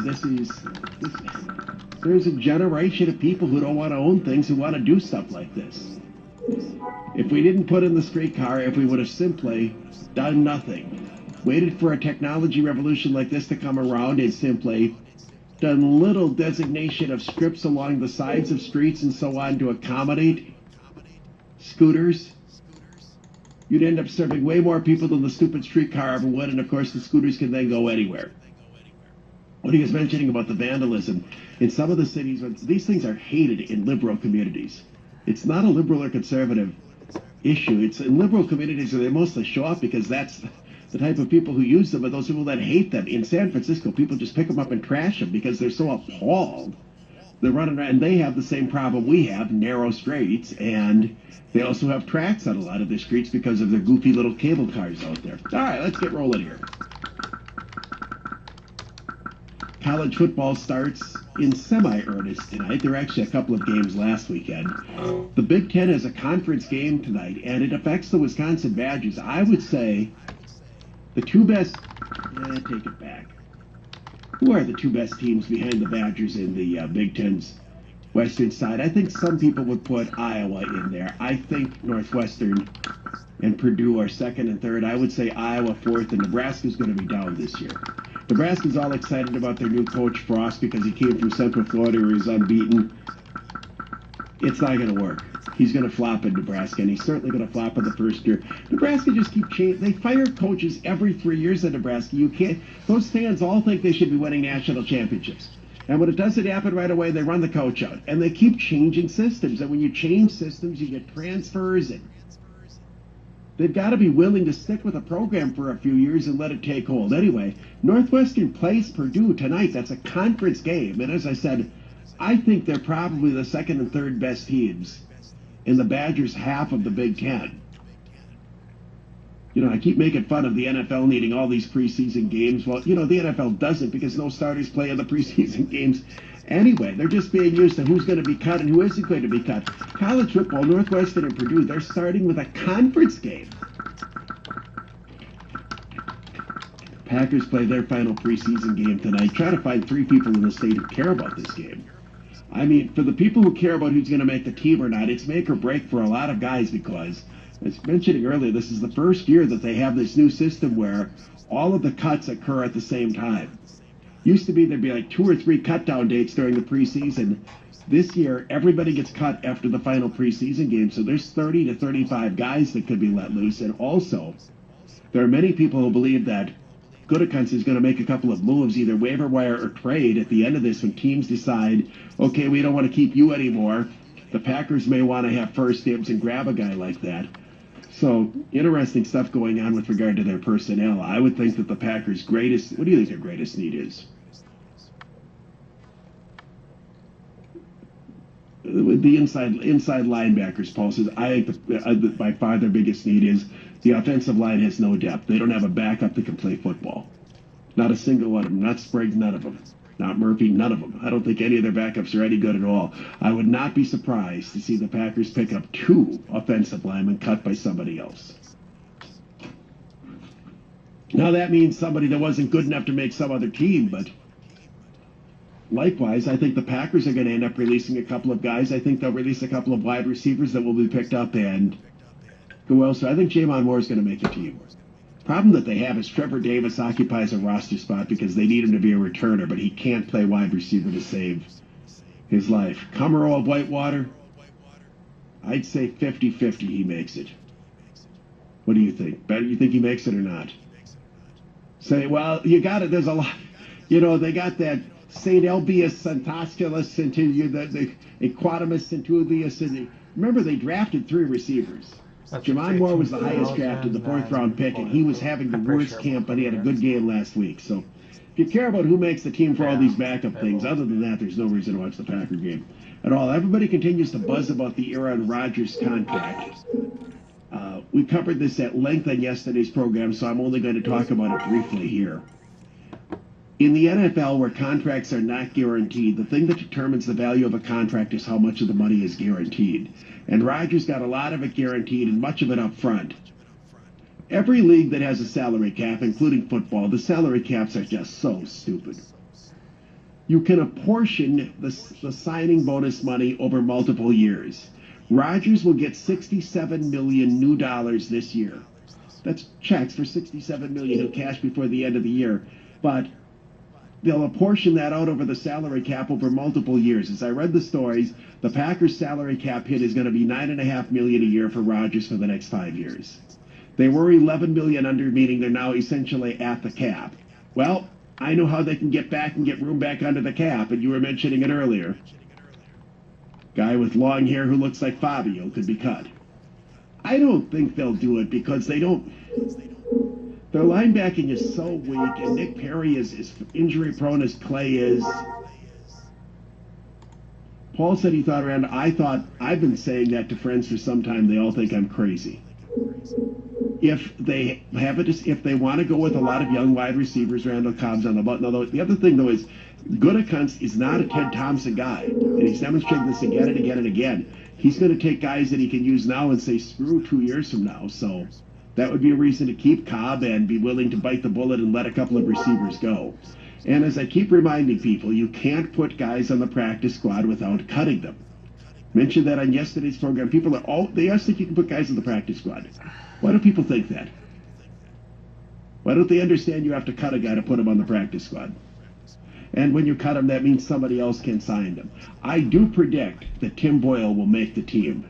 Not the practice squad. I predict that they're going to carry 3 quarterbacks and make the team. Now, people keep bringing up the quarterback who played very well in the preseason last year, Taysom Hill from BYU, who went to New Orleans. New Orleans made a major statement of lack of confidence in Hill. You saw what that was, didn't you? New Orleans traded for Teddy Bridgewater from the Jets. The Jets have 15. Jets every year start with 15 quarterbacks, and none of them are ever any good. It's been going on forever and ever and ever and ever. New York got a 3rd-round draft choice for Teddy Bridgewater. That means Teddy Bridgewater is the backup for Breeze. Team that does that New Orleans, that's a statement from New Orleans. We are in win-now mode. Drew Brees is 800 years old and injury-prone, so therefore let's get as good a backup as we can find, and I would say Bridgewater would be a gold standard for a backup. And let's be honest, you'd rather have Teddy Bridgewater than Deshaun Kaiser, right? Maybe Gutekunst moved too soon to get Kaiser when he got rid of Randall, and if he had waited, could have been able to get somebody like Bridgewater. So New Orleans is going to go with 3 quarterbacks, and Bridgewater would be the number 2. Anyway, the Packers wanted to put Taysom Hill in the practice squad last year, so they cut him. They figured, well, the guy's been so beaten up, and he's terribly injury-prone in college, and he's old. Nobody's going to claim him. New Orleans claimed him, and they lost him. If they want to keep Tim Boyle, who I think has potential to be good down the line, They can't put him on the practice squad without cutting him, and if they cut him, they do run the risk that somebody else will then pick him up, which means they lose him. So you got to put him on the roster. Plus, chances are one of these quarterbacks is going to get hurt at some point anyway, so you're going to have 3 quarterbacks in the roster. The problem with putting 3 quarterbacks in the roster is it takes away a spot for another player that you would like to keep as well. All right, that's our football talk for the NFL today. I want to throw in one more thing about the Badger offensive line because I'm just fascinated by the. You weren't listening to yesterday's program. Somebody made a comment to me that just put this in perspective. The Badgers still can't figure out who the starting left tackle is going to be. John Dietzen is great, and Cole Van Lanen is great. So they're on the depth chart listing them both as number 1. And it looks like at left tackle they may even try to do a rotation until the inevitable injury somebody gets hurt. Somebody made this comment to me and it just put it in perspective. 90% of the Division I college programs in America, either Dietzen or Van Lanen would be the best offensive lineman on the team. So the best offensive lineman on 90% of the college teams in America won't start in Wisconsin. That's what happens when you have an offensive line with as much experience as they have. The Badgers' right tackle, David Edwards, might be the best lineman in America. He was first-team All-American in some list last year. They're moving Michael Dieter back over to his natural position at guard. Is it Evenson, the center, who's been around forever? I mean, and then you have Ben Schwaffel, who's going to play guard. It's an unbelievable lineup. I mean, it won't happen, but theoretically, they could have 5 first or second-team All-Americans. And there's a good chance that there are 6 guys on that line, maybe 7, counting a couple of backups who will start next year. Remember, a couple of these guys will graduate, who could end up in the NFL. So that's the strength of their team. The weakness is that the defense has been decimated, and their cornerback, they just had a cornerback who's not going to start, transfer. The defense is clearly going to be down from last year, and the wide receivers are depleted because of the 2 suspensions. But the running game should just be phenomenal with that offensive line and having. How'd you like to be Jonathan Taylor trying to win a Heisman running behind that line? Now, I suspect, and you'll start seeing this tomorrow night when the Badgers open, that everybody's going to try to stop the Badgers by putting 7 or 8 men in the box and just say, okay, Hornibrook, you try to throw to these young wide receivers that you have. Well, yeah, I know, but we don't have any wide receivers. They have inexperienced and talented guys, but with Davis and Cephas both out, what they do have, again, very deep in tight end. However, Xander Newville, their best tight end, will not play tomorrow. He's still hurt. And that was the one big graduation loss from last year. The starting tight end from Valley graduated. That's my Badger preview. We've had 9 million questions. There will be a football picking contest. It will start a week from tomorrow, not tomorrow. All right, we're going to shift gears here. In a number of our local communities, we've had this issue come up about the community spending a lot of money to build a baseball stadium to have a summer league amateur baseball stadium. It's been talked about in Pewaukee. It's been done in Kenosha. It's been done in Mequon. And in Waukesha, they rejected a plan last year. It looks like Waukesha is going to reverse itself and now go ahead and do it, but at a different site. These are interesting discussions for some of these communities. Is it worth spending a fortune in tax money to allow some entrepreneur to come in and operate summer league baseball? And I don't think that there's a right or a wrong answer. I think communities have to decide for themselves. Do we want to have enough of a local identity and have something to do? This is another discussion that's been shaped, I think, so much by the unusual lifestyle choices of millennials. A lot of who are young families? Well, young families are younger people.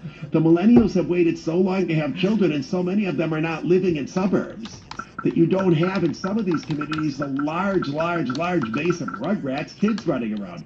Well, what about the rest of the people, though? What about the empty nester who still lives in a suburban community and who wants to have something to do and doesn't want to have to drive to downtown Milwaukee to do it? Is it worth spending this money? Is there, and these things are popping up all over Wisconsin. It's a level below minor league baseball. It's amateur baseball. They call it wooden bat summer league. It's by and large college players playing in their off season. the Northwoods League, which is the league that the Mequon team is in, Lakeshore. And now there's a league that's being developed that would be a level even lower than the Northwoods League. But here's the thing. Most people who go to these games, I don't think they care that much about the quality of play. They're looking for something to do. So we're going to dive into, for one quick segment, the proposal in Waukesha, and which is of considerable interest to the people in Waukesha, and you can decide for yourself whether or not you think communities like that one and communities like yours ought to pursue it. Have you ever been to a Lakeshore game, a Chinook game? You have. Did you pay any attention to the game? You did. Did you enjoy it? Loved it. Well, how come you don't go back? That's my point. I mean, I wonder, I don't want to give away the whole topic. I wonder about the staying power of this. I mean, everybody says they like it, but face it, you're not going to go more than once a year, are you? Yeah, well, and I do know, I mean, the Kenosha team, I know some people go to every game. The Madison franchise has drawn phenomenally well forever. Now, that's a perfect storm situation. Very large community that has zero sports in the summer because the university doesn't run sports teams in the summer. Perfect situation for it. Suburban communities, I mean, what you're offering here is the opportunity to have decent enough sports, family entertainment, sideshow going on, concessions and the whole thing at extremely low cost without making people have to go into the city. 11:30 WISN, Mark Belling, late afternoon show.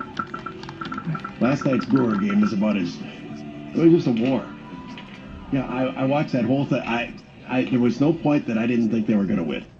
Even the time they were behind, the way they're hitting right now, I just assume that there's no deficit. That's too great. Cincinnati's pitching staff's not that good. Crawled all the way back and won the thing 13-12. They played a mirror opposite to the game today. Once again, extra innings, they won 2-1. They got a spectacular start from Wade Miley, who has been a tremendous addition since he finally came off the DL here in the second half of the season. And Josh Hader got the save. Lorenzo Cain had a solo home run at the top of the 11th. Brewers win 2-1. They ended up losing 9-7, winning 13-12, winning 2-1. 2 games decided by 1 run in extra innings, and another game decided by 2 runs. What a wacky series. Here's the weather for the next few days. Flash flood watch remains in effect for Ozaukee, Washington, Dodge, Fond du Lac, and Sheboygan counties from 10 o'clock Friday through 7 p.m. Saturday. That's because of the second round of rain that's now forecast for the weekend. For tonight, mostly clear, low 59. Tomorrow, mostly cloudy. There is a chance for thunderstorms starting, high 74. Mostly cloudy. Thunderstorms become likelier on Saturday, high 80. Sunday, mostly cloudy, chance for thunderstorms, high around 82 degrees. Monday, Labor Day, mostly cloudy, chance for thunderstorms, high 83. Tuesday, mostly cloudy, chance for thunderstorms, high 84. There was a proposal in Waukesha by a company called Big Top Baseball, which operates a number of these amateur baseball teams that operate in summer leagues, to have a baseball stadium constructed and renovated in Frame Park, which is a park kind of in downtown Waukesha. There was significant community opposition to it, and the proposal died. Big Top has come back with a new plan they've negotiated with the city that got approval from a Waukesha Common Council committee, and it looks like it's on the fast track to approval. It is a significantly subsidized project in which taxpayers are essentially paying virtually the whole thing here. They're going to use a TIF district to have the city of Waukesha bond to build a baseball stadium at a park called Mindiola Park. It's a little bit farther away from downtown and a little bit more on the north side of Waukesha. Big Top Baseball would again be the tenant. As reported in the Waukesha Freeman, it would be a 2,500-seat stadium. There would also be 3 turf soccer fields built there as well. There'd be a 15-year lease that Big Top Baseball, which would operate the baseball stadium, would get. The cost would be $11.5 million for the first phase of the project. That's not cheap. On the other hand, for those of you that are looking at all these school referendums in southeastern Wisconsin, $11.5 million seems small in comparison to the unbelievable amount of money that is being spent to renovate schools and school districts that are seeing declining enrollment. Putting these things in perspective, I would argue that given the fact that I think virtually no benefit comes from spending money on building improvements for schools, while quality of life improvements and economic development can come from spending on sports facilities, maybe you could argue that it's a pretty good deal. Is it a sweetheart deal for Big Top Baseball? Well, it seems to me that it is a sweetheart deal for Big Top Baseball. But the fact that it's a sweetheart deal doesn't mean that it's a bad thing if the community is better off by having done it. Secondly, somebody else could have come. Paul and I could have come in and said the same thing. Hey, give us the deal. We'll run the franchise here. This is the company that did it, and they've got some credibility because they're operating franchises in several other cities.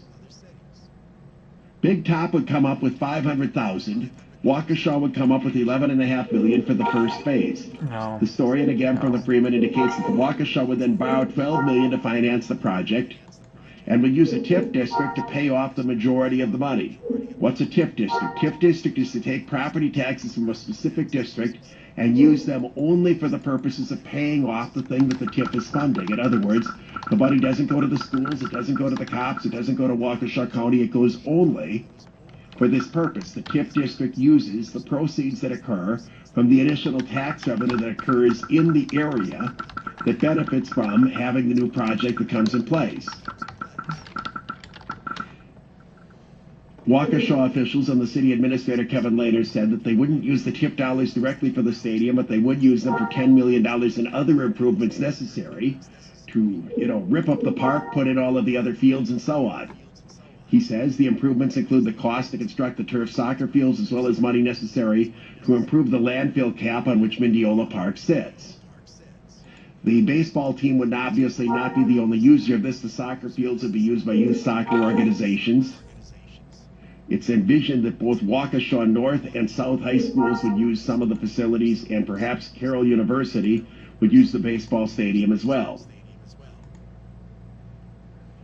There was very little criticism of this when it was before committee in Waukesha. Now, I'm not going to tell you that I think they should do it or shouldn't do it. I think that there are risks. The biggest risk is it's very, very possible that this business of Summer League Baseball is a fad. Things like this come and go. I mentioned Paul's experience going to the Mequon franchise called Lakeshore. Says he loves it. Well, once. This is the kind of thing that I think might wear out. On the other hand, the franchises that have been built all over the state of Wisconsin and the upper Midwest, almost all of them are doing well. This thrives in areas that otherwise don't have any type of real sporting activity in the summer. There's a franchise in La Crosse. It's been around for some time. It does very well. Green Bay is another one. Green Bay is a pretty big metropolitan area. What do they have in the summer? They got nothing till the Packers start. Again, it's a thing to do for people that are looking for sports. You're asking a lot to ask somebody from Green Bay to come down to a Brewer game once a week. It's a pretty long haul. This should not be, however, confused with minor league baseball. Minor league baseball is professional baseball, teams that are affiliated with major league teams. There's a minor league team, for example, in Appleton. There's another one in Beloit. That's a higher level of baseball where they need even better facilities that are out there, and generally they draw a little bit better than some of these summer league teams draw. What you're getting are the ability for the companies that run these teams. Right now, it's a surefire moneymaker. Why? They got no real costs. You know how much they pay the players?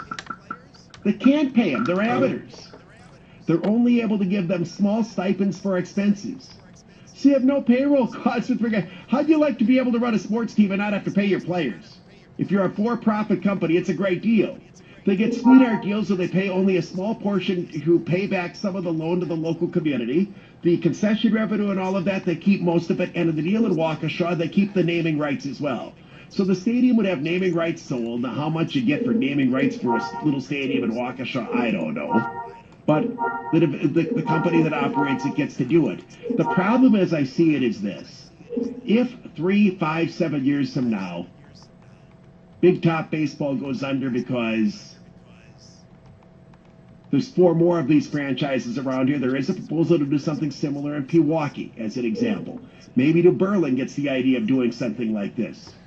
Maybe something a little bit farther south in Racine County to compete. Maybe Oconomowoc wants one. Or maybe it just wears out as a thing. People find baseball boring. There's enough other things to do. Somebody comes up with something else. There's some other attract. Who knows? There's a number of things that could happen. Waukesha ends up holding the bag and is on the hook, having built a stadium that's essentially a white elephant. That's the risk. The upside is, in some communities, Waukesha in particular, there isn't a lot to do. Brookfield has all the economic activity along Blue Mound Road. Wauwatosa has almost a lifestyle center being built right now at Mayfair. What do you have in Waukesha? For communities that want to have something for people to be able to do, it does add quality of life to a community. You can also expect that people from Pewaukee, Oconomowoc, families in general from Waukesha County that are looking for a really cheap way to have some evening entertainment will take part. Also, they sell beer at this stuff. Adults go to it. It's a thing to do and hang out in the summer. And as I said, in a number of cities around Wisconsin, it's done well. I question the long-term ability, however, to do it in areas that are so close to Milwaukee. I mentioned La Crosse. Well, of course it's going to thrive there. What else can you do in terms of sports in the summer in La Crosse? In Waukesha, you're pretty close to Miller Park. And in Waukesha, you've got all the other sports that go on in the greater Milwaukee area. It's the same issue with regard to Mequon. If somebody who lives in Waukesha really wants to see a baseball game, they're going to go see the Brewers. True, at more cost. So I think it's a close call as to whether or not these communities ought to do it. Is there enough money to get enough ticket sales so that you can get 2,000 people every night to one of these games? Don't know. But I'm not going to tell Waukesha one way or another whether or not the taxpayer should support it. As I said, they're on the hook for most of the money. It's not like they end up with nothing. They'd still have a better baseball stadium. Carroll can still use it. The high school teams can use it. They'll get 3 soccer fields out of it, and the rest of the park is going to be built up too. It's not like nothing else happens there. Again, I will say that I think the bang for your buck that you get for this makes a lot more sense than what you're seeing with some of these school districts where the money that's being put into some of these say, oh, let's just throw this in for, we've already got an auditorium in the school, let's do another one and spend $7 million at that. That money doesn't do anything to add to the community. It doesn't improve the quality for the schools, and it provides no quality of life benefit for the larger community at all. Having good recreational facilities, things to do outdoors, does add to a quality of life in a community by giving people things to do. It helps establish a community identity. It becomes a place where people can go, and it just makes life in a certain area better. Finally, this, well past time, but I'm trying to get it all in here. Well, Paul mentions the Timber Rattlers. Now, again, that's minor league baseball. That's not what we're talking about here. The Timber Rattlers are 7 levels above what we have here. On the other hand, the average 11-year-old kid that's going, does he know the difference between the Timber Rattlers, the Brewers, or this? He's just seeing guys throwing balls around, right? Yeah. I mean, for me, it'd be hard to keep my attention. You're sitting there, though, with 8 friends, though, yapping, and then that's why you go. Were you really paying attention to the game? You couldn't name one player on that team. Well, I know, that's the thing. They're sideshows. The game is just part of what's going on. There's 9 million other things that happen with this episode. As I say, it's family entertainment that can cater to at least some adults. Now, you mentioned the Timber Rattlers or the Belite franchise. That's a little bit more adult focused. Minor league baseball is. Those are people that are going to the game. And, you know, it's beer and concessions, and they've got the stuff. They got the mascot running around and the whole thing, but it's a little bit more focused on baseball itself. Anyway, the thing that makes the Mequon project a little bit different from all of the others is the Mequon project was done in companion with Concordia, which needed a baseball stadium. There probably would have been some way to get a stadium built in Mequon even if the Lakeshore Chinooks had not come in, because Concordia was playing its games in West Bend, which is nowhere near Mequon. That was the ability to kill 2 birds with 1 stone, and the involvement of the Kashmeriks and their other investors allowed you to get a baseball franchise in there. And also, the Mequon thing was done in a part of the community kind of away from everything else. It's in the corner down by Concordia near the lake, whereas in Waukesha, they're actually trying to put this in an area that's a growing and developing neighborhood and give people something to do. Now we're going to take a break, and first thing out of the break, I'm going to give you the 5 o'clock hour word for the Las Vegas trip to the iHeartRadio Music Festival Flyaway Contest. It's 5:04 at News Talk 1130 WIS. It's time for Rapid Traffic. I-43. You ever been to a Chinooks game at MAC1? I have not. Yeah. Do you think if they put the stadium in Waukesha, you'll go to one of those games? No. You don't.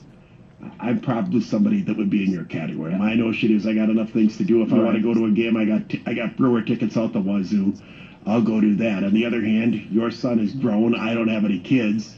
Your kid was 6, maybe you would have been looking as a mom. Take him to a game. Right. You know, you're no obligation. You leave in the 5th inning. Whatever. Right. It's perfect because you don't spend big money on a ticket to take him to a game he's not going to care about after a few minutes. So, yeah. And if you lived in Waukesha, if you lived in MAC1, again, it becomes something to do. So as I say, every community that faces these things have to look at the numbers and decide if it's an expenditure that they want to do. It's kind of like the Foxconn deal.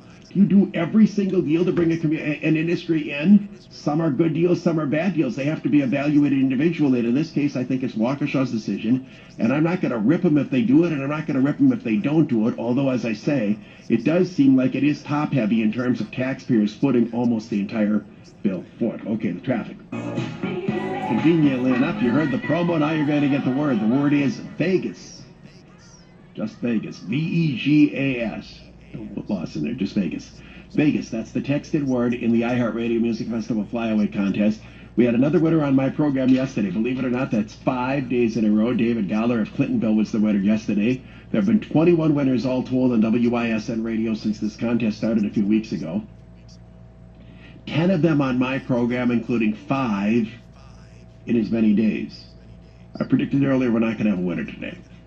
I predicted yesterday we would have a winner. I hope I'm wrong. 6 just seems impossible, but who knows? So everybody take part. Text in Vegas.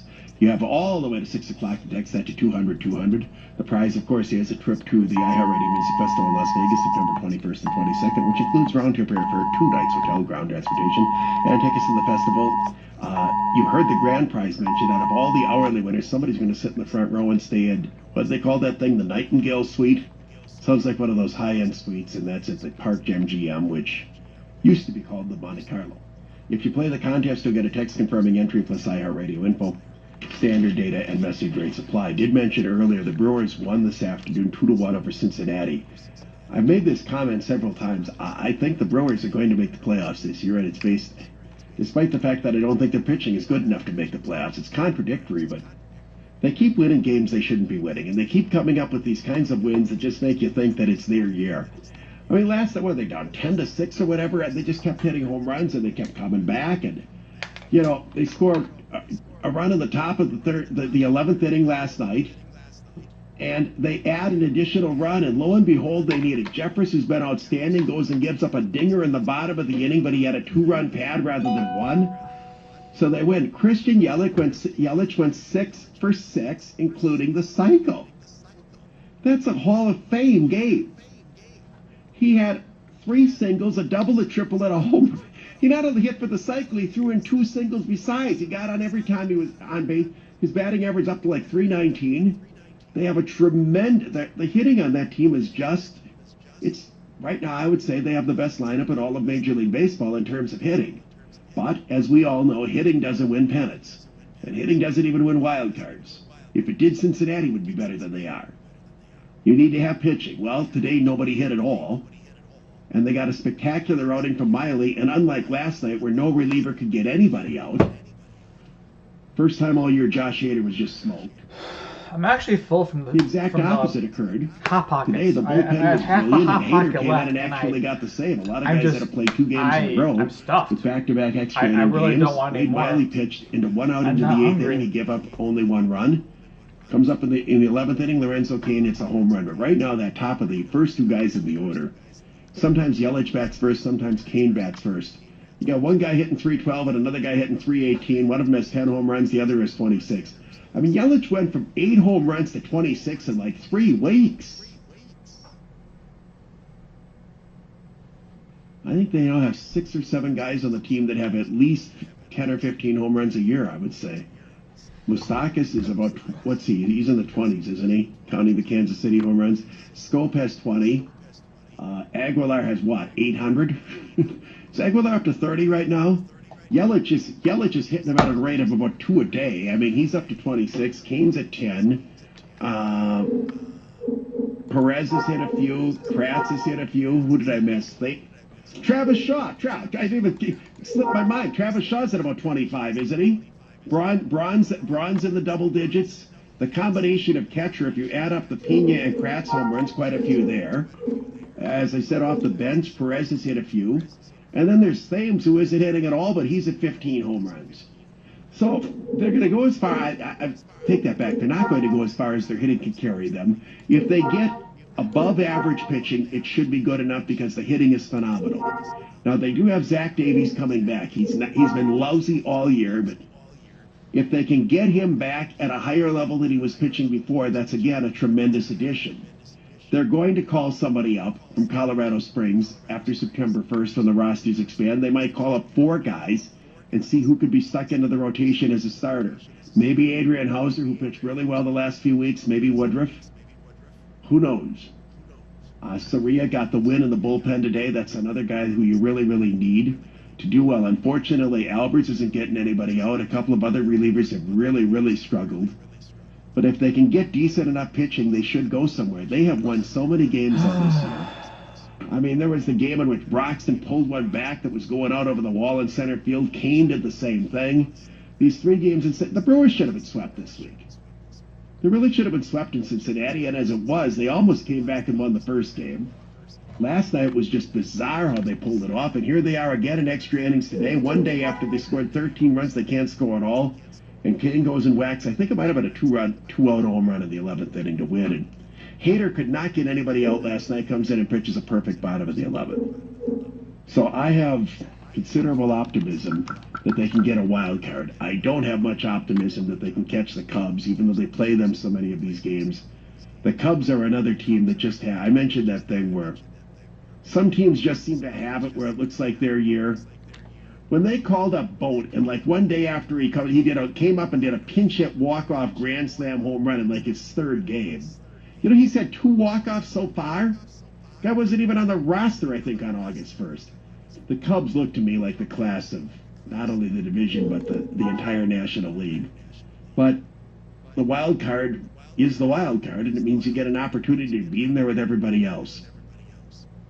You still pessimistic? You and John both said they weren't going to make it. What are you still on that, or are you coming around? Oh, you're wobbly now. Maybe they are, or you still say no? Paul still doesn't think they're going to make it. I'm only going on feel because they keep winning games they shouldn't win, and I used to have this thing when teams are winning games that they shouldn't win, that all evens out. You know what changed my opinion on that? Tom Brady and the Tuck Rule. I was wrong. I picked against New England every game that year in the playoffs. You go, well, they shouldn't have won the first, but it was a goofy thing. They won the Super Bowl that year. That was the year they beat the Rams, remember? When the Rams looked like they had a dynasty, they were a huge favorite. Once you just get that, things start going your way, and just gets the sense, I think, at least in baseball, that it becomes your year. Sure would have been nice if they would have been able to get another pitcher, though. 517 News Talk 1130 WIS.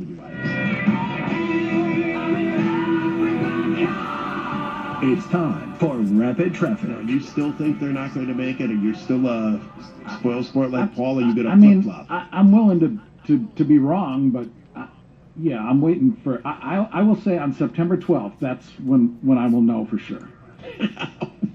If you look at the schedule, that will... Yeah, Paul says he'll make his prediction September 29th. Well, if you will look at the schedule as of... I'm going to tell you who's going to win the Super Bowl at the 2-minute warning of the game itself. On September 12th, they will have played 7 games with the Cubs in 2 weeks. Well, those are I don't think they're going to catch the Cubs. I'm not worried about the Cubs, but that will tell you everything you need to know. I grant you that. It'll tell you everything you need to know about whether they are playoff contenders. That they can't go and lose 6 or 7 to the Cubs. No, and still be in it. No, that'll wipe them out. Yeah. They do have tough games in front of them. I grant you that.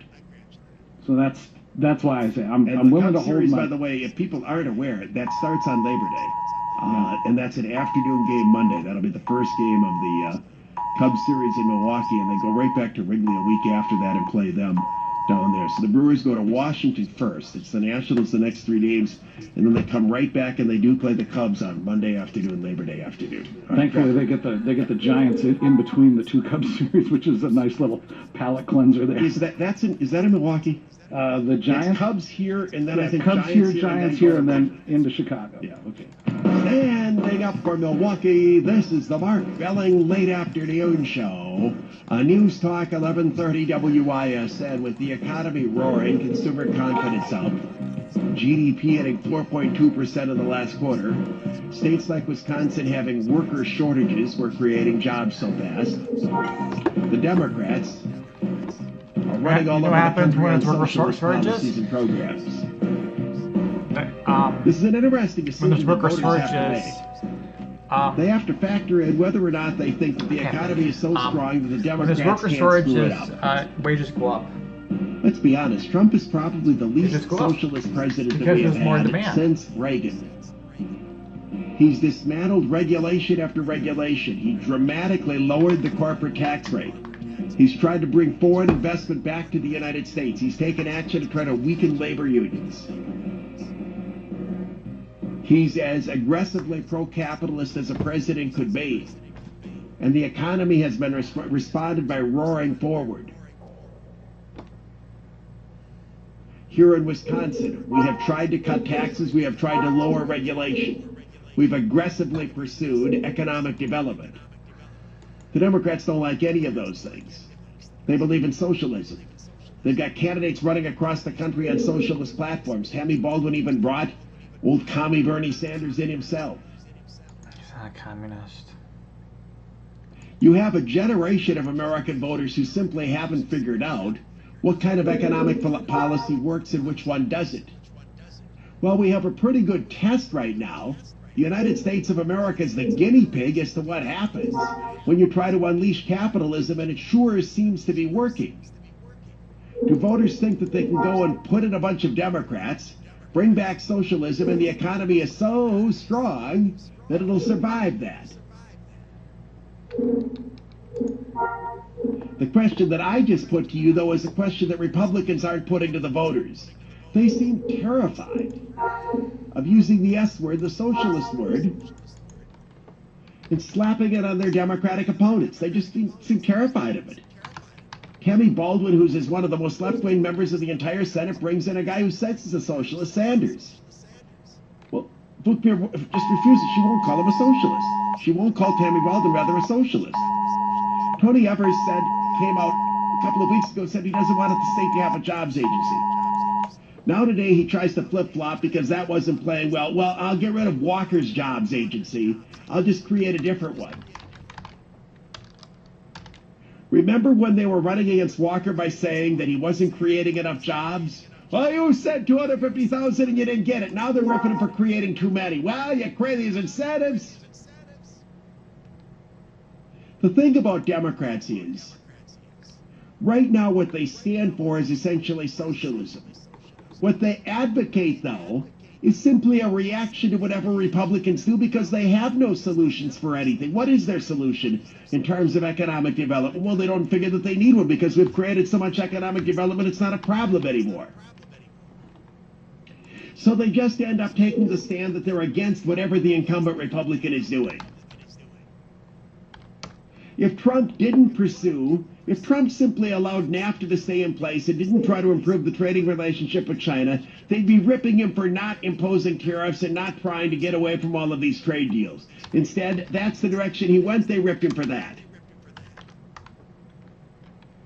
With regard to economic development in Wisconsin, for 5 years we heard Democrats rip Scott Walker that his jobs agency wasn't aggressive enough in trying to bring in employment. We weren't creating enough jobs. We ought to be aggressive. We're getting beaten by other states.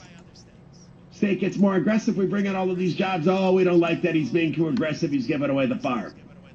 It doesn't matter what you do if you are a Republican anymore. The Democrats are simply going to take the opposite side after you've done it. Good luck getting them to tell you what they would do in advance. There, they have nothing to offer. Take the quality of education in Milwaukee. One of the largest problems this state has. MPS stinks. The crime rate in Milwaukee is terrible. Many of these kids don't graduate school, so they figure, why not be a crook? I got nothing going for me anyway. Republicans have an answer. They want to get as many kids out of MPS as possible by having them go to school choice schools. So we've expanded school choice, and the kids that have gone to the religious schools under school choice and some private non-religious schools are thriving. So you've got parents trying to get their kids into more schools, but there aren't enough schools to put the kids in. Because the problem with starting a school is you need a building. MPS is losing students, they're hemorrhaging students, so they've got all these empty buildings. We pass a law. If you have an empty school building, MPS, you got to sell it to another school so they can use it. Who's in charge of enforcing the law? The state superintendent of public instruction, Tony Evers. MPS refuses to sell the schools. Evers won't enforce the law. So what's the Tony Evers solution to fixing MPS? It's not to allow the kids to get into the religious schools. He adds no solution. Because for most of these Democrats, they can't get past, let's just prop up our own power structure, wait for a Republican to do something, and then just take the opposite side. That isn't a program for anything. You have to, if you're a Republican running in this environment, though, make it clear you put these people back in charge, they'll ruin it just like they did last time. You have to be willing to say that. It's not like we've made things so good that they're unbreakable. These idiots could bust anything. Let's move into the culture and media wars. There's always fodder here. This story is almost close to perfect. If you ever wanted to understand the popular culture and understand the entertainment industry, this story does it. We know this. We know that the movie makers love to make movies about American heroism because the audiences respond. They just hate American heroes, the studios that do this. So they're in a dilemma. When they do a movie like The Sniper, it's a big hit. When they do the war movies that Tom Hanks has done, they've been very big hits. But boy, it just kills them to have America be the good guy. But the studios want to make money. They want to do movies that people are going to go and see. Not everything can be one of these fantasy Star Wars movies or that stuff. Well, it looks like there's a movie that's going to be a big hit. It previewed at the Venice Film Festival and is getting huge boffo reviews. It's called First Man. Do you know what First Man is about? Take a guess. Well, there's only like three or four things you could possibly. There's a girl missing, and that's why I keep doing that. I don't know where she is. That's a good guess. Is it about a woman president, and this is about her husband? Good guess. Wrong. I'll give you another one. It could be about Adam. It's not. Well, that's two first men that are knocked out. How many other first men are there? First man on the moon. There you go. It's about Neil Armstrong. It's about Neil Armstrong's trip to the moon. Apparently it's spectacular. It's the kind of movie that you can just see if they do it well, people will love. First of all, you got all these Star Wars gizmos because you can do realistically what it's like to be in space, the launch, and the whole thing, and then the landing of the lunar module. I'm sure you can do it really, really well.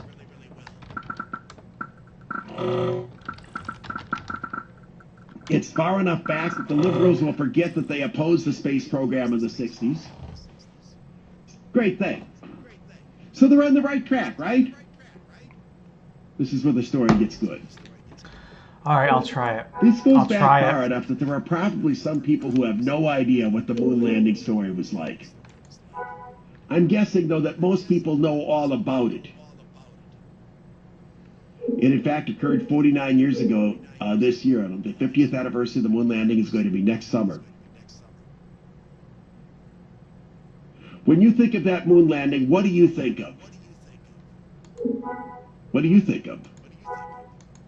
Paul thinks of the famous line, one small step for man, one giant leap for mankind. I'm sure that'll be in there. There's something else that every person would think of. What is it? The flag. The flag's not going to be in there. They're not going to show the American flag planted by Armstrong. Paul said, why do a movie? Because they want to do the movie that'll get patriotic Americans to show up American heroes and all. They do not want to do anything that will brag up America. Now, I've got the excuse that they offer. Ryan Gosling is, by the way, he's Canadian. He's the actor who's going to play Armstrong. He said they intentionally chose not to show planting the American flag, and here's his reason. He said Armstrong's achievement transcended countries and borders. Quote, I think this was widely regarded in the end as a human achievement, and that's how we chose to view it. I also think Neil was extremely humble, as were many of these astronauts, and time and again he deferred the focus of himself to the 400,000 people who made the mission possible. I don't think Neil viewed himself as an American hero. In other words, what Gosling says is that this was a human achievement, not an American achievement, so don't make it a nationalistic thing by planting one country's flag because this is a great achievement of humankind. That's a lie! It's not true! Now I understand when you make a movie, that was really stupid. I should have done that. What I should Gosling have is realized saying is that that's absolutely what happened. not true. It's not like we're talking about something that happened in the year 426 AD. This was only 50 years ago. There's a lot of people who are alive who remember this. This was, in fact, precisely an American achievement. And the thing that's weird about it is actually it was a Democratic Party achievement. But that was back in the days in which the Democratic Party did things that today's liberals didn't like. It is remarkable that they did this at the same time that they were fighting and losing a war in Vietnam. In fact, the entire story was an achievement of America. In the 1950s, the Russians were the first to start launching spaceships. When Yuri Gagarin was shot into space by the Russians, America freaked. This country was panicked that the Russians were going to win the space race. Under Eisenhower, we were behind in space. Republican Eisenhower. Kennedy came in and he made a commitment. It's still one of the most bodacious statements that a president ever made. He said in 1961, we hadn't even launched a man into space yet. By the end of this decade, we'll be on the moon. Decade's not very long. This is 61, and he had already lost 60. And he wasn't, I think, planning to count 70. He meant by the end of 69. Look how long it takes us to do anything right now. It's taken Barrett 4 years to build his stupid trolley. We hadn't even sent a guy into space. The first mission was Alan Shepard. They shot him up in Florida. He landed a few miles later out in the Atlantic. He went a few miles. That was it. It wasn't until 62 that Glenn orbited the Earth. Went around a couple of times, dropped into the drink. To take that and figure out a way to get to the moon. That was an American achievement, and our nation set a mind to do it. We didn't get funding from Germany. The Australians weren't helping us out. It wasn't an achievement of the Russians. They were trying to do it too, and they kept blowing up spaceships and getting nowhere. They were spinning their wheels. They wanted to beat us to the moon. This is a battle between the United States and the Soviet Union. It was entirely because America wanted to beat the Soviets that we put this on the accelerator. This wasn't a human achievement. It wasn't the United Nations that did it. In fact, Armstrong himself in interviews talked about what flag they would plant. There was discussion of planting the United Nations flag, and it was ruled out. The decision was made to plant the American flag because everyone knows that NASA was an American agency. It was the American taxpayer that was funding the whole thing. And it was the American people that were willing to put up with a lot of astronauts getting killed in order to get it done. We had 2 fatal accidents in the process of the space program. I don't think there's any way we would have the will to do it today. First of all, people say, why are you spending all this money on space? We should be, let's hand out more snap cards to people. Let's give more social welfare out there. Let's give more free cell phones. There are too many human needs here. Back at this time, we understood that there were greater achievements to expand human understanding and have human accomplishment rather than run government for the purpose of handing out entitlement programs to people who don't save enough money in their own lives. We've changed our thought on that, but that was the point. It was a country decision. This is America asserting itself, and as I said, it's remarkable. We did it at the same time that they were escalating the war in Vietnam, a war we lost. The can-do of the space program was also occurring at the same time as the can't-do of Vietnam. They did this during a time in which America's street cities were on fire. The civil rights movement, there were riots throughout the late 60s, but they kept pushing the space program anyway. That wasn't a mankind decision or achievement. This was a policy decision of the United States people. It was a decision, and you could easily imagine, with the civil rights movement going on and people arguing about inequality, our cities burning, crime exploding, rock and roll music changing the way people viewed the world. It was 50 years ago this week they burned, that the police and the rioters in Chicago had essentially a war in the street at the Democratic Convention. You could certainly say, well, we need to back off of the space program. We have higher priorities. Let's slow this thing down. We didn't. We did this with virtually no contribution from anyone else. There were a few old German scientists involved in the early days of the rocket part of the space program. Other than that, this is an American thing. So for Gosling to say, well, this is a humankind achievement, like most other great things that have occurred in the last 100 years in this world, it was not. It was an American achievement. So it's a lie, aside from the fact that Armstrong, whether you like it or not, did plant the flag on the moon. It's an iconic photo of that flag sitting there because there's no gravity, just sitting up there, the flag actually in the air rather than going limp. No wind to prop it up. What a picture. And you know that audiences would love seeing it. Hollywood cannot bring themselves to do it. What a revealing story about, I mentioned at the beginning of the program, that the half of the country that can't stand the rest of us, this is them. They want to make money off the rest of us because they know that people like us are going to eat this movie up. But they can't give us that flag. They just can't. It would kill them. Plus, they want international distribution, and how well is it going to go over in the Chinese market to show the American flag be propped up, the whole thing? Paul said, I did not read what they got to have it on the side of the cap. Well, who knows? I just changed it. By the time they're done with this, they're going to claim that this was the French that landed on the moon. Is this story not perfect in explaining how they view the popular culture? I've got other stuff here that took longer than it should have taken, but I was on a roll on this.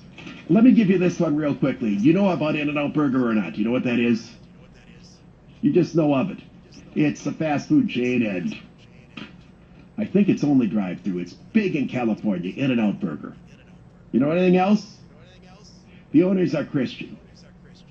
And they've made that a part, very much like Chick-fil-A, they've made that a pretty big part of their culture. Now, a lot of people say people have looked the other way and not paid any attention to it, but on their wrappers they have had religious statements. It's been a pretty kind of, I wouldn't say in your face. There's been no apology whatsoever about the owners of In-N-Out Burger being a Christian-based company. The president of the company, Lindsay Snyder, is a devout Christian. Rich Snyder was the original CEO, was an evangelical, and they're both big-time Republicans, and have been for some time.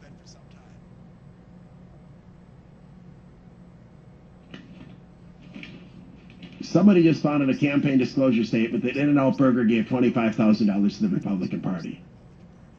There is a statewide boycott in California of In-N-Out Burger by Democrats. The California Democratic Party is calling on all California Democrats to stop eating an In-N-Out Burger to punish the In-N-Out people for giving $25,000, which, by the way, isn't a lot of money, to the Republican Party. I don't know that I should be arguing that our side should be doing the same thing. Every corporation under the sun gives money to Democrats. Most of them, in fact, give money to both parties. Try to get a bunch of Republicans, though, to boycott a company that gives money to Democrats. It just doesn't ever happen, in part because our side isn't that childish and petty to try to punish a business because of the political beliefs of the owners. The left has gotten nuts. Corporations have been giving money to political parties as long as there have been corporations and as long as there have been political parties. The Democrats have gotten crazy.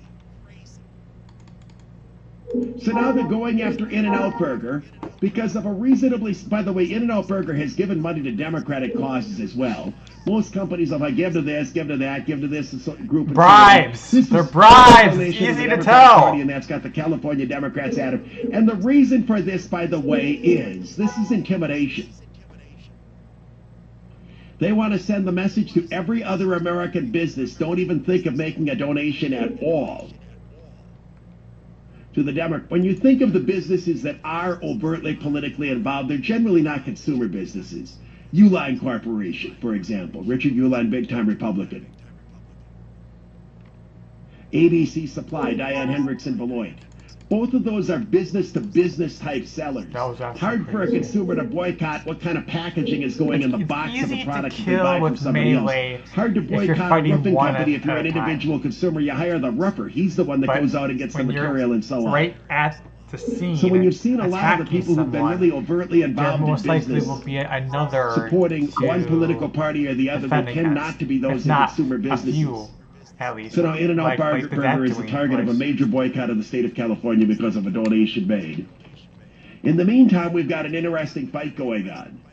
Amazon, run by Bezos, big-time liberal, is picking a fight with Bernie Sanders.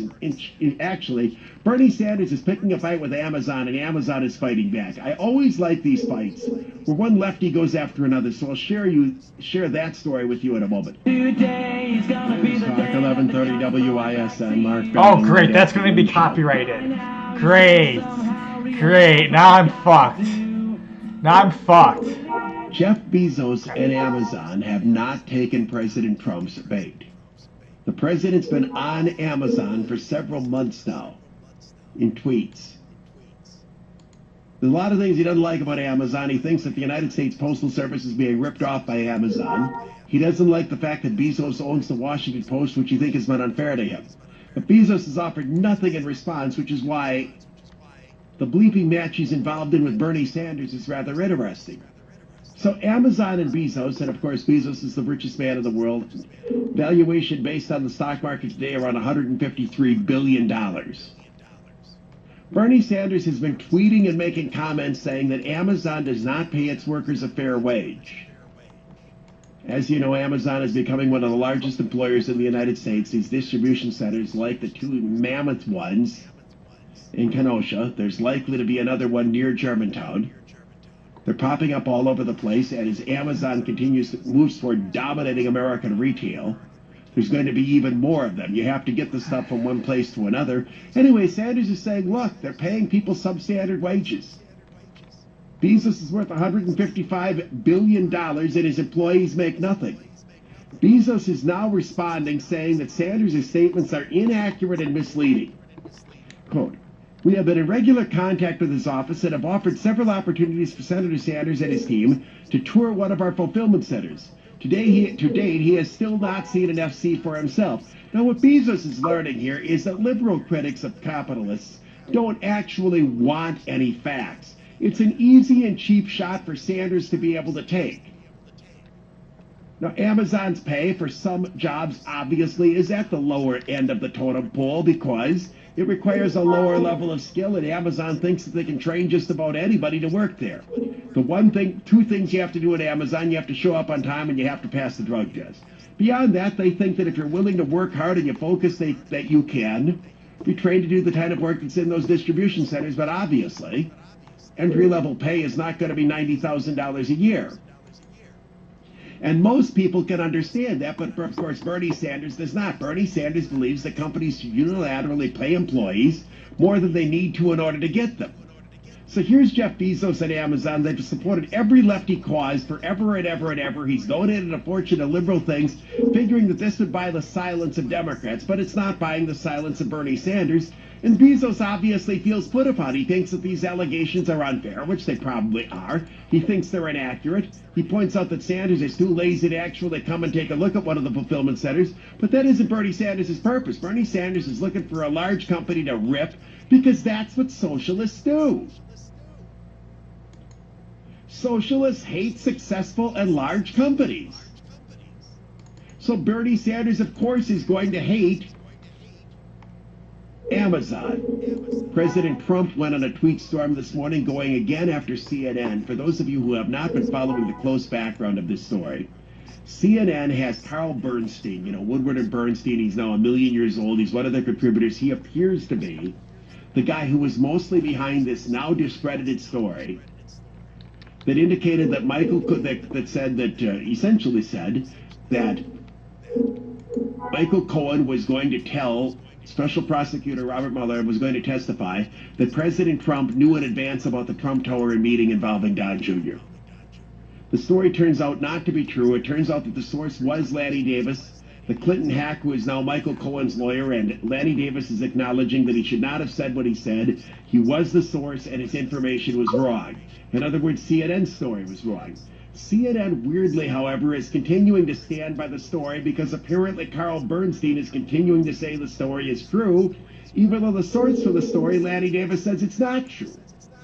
The other thing that has CNN in hot water on this, CNN in its reporting said Lanny Davis was unavailable for comment and wouldn't talk to them about it. In fact, he was their source, so the story had a lie.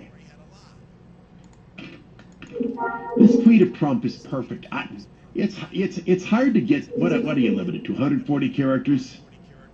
Hard to get it all. Listen to what Trump writes a tweet as well as listen to how much ground he covers here in nailing CNN and Bernstein and the whole thing and getting it all in one tweet. CNN, this is Trump's tweet. CNN is being torn apart from within based on their being caught in a major lie and refusing to admit the mistake.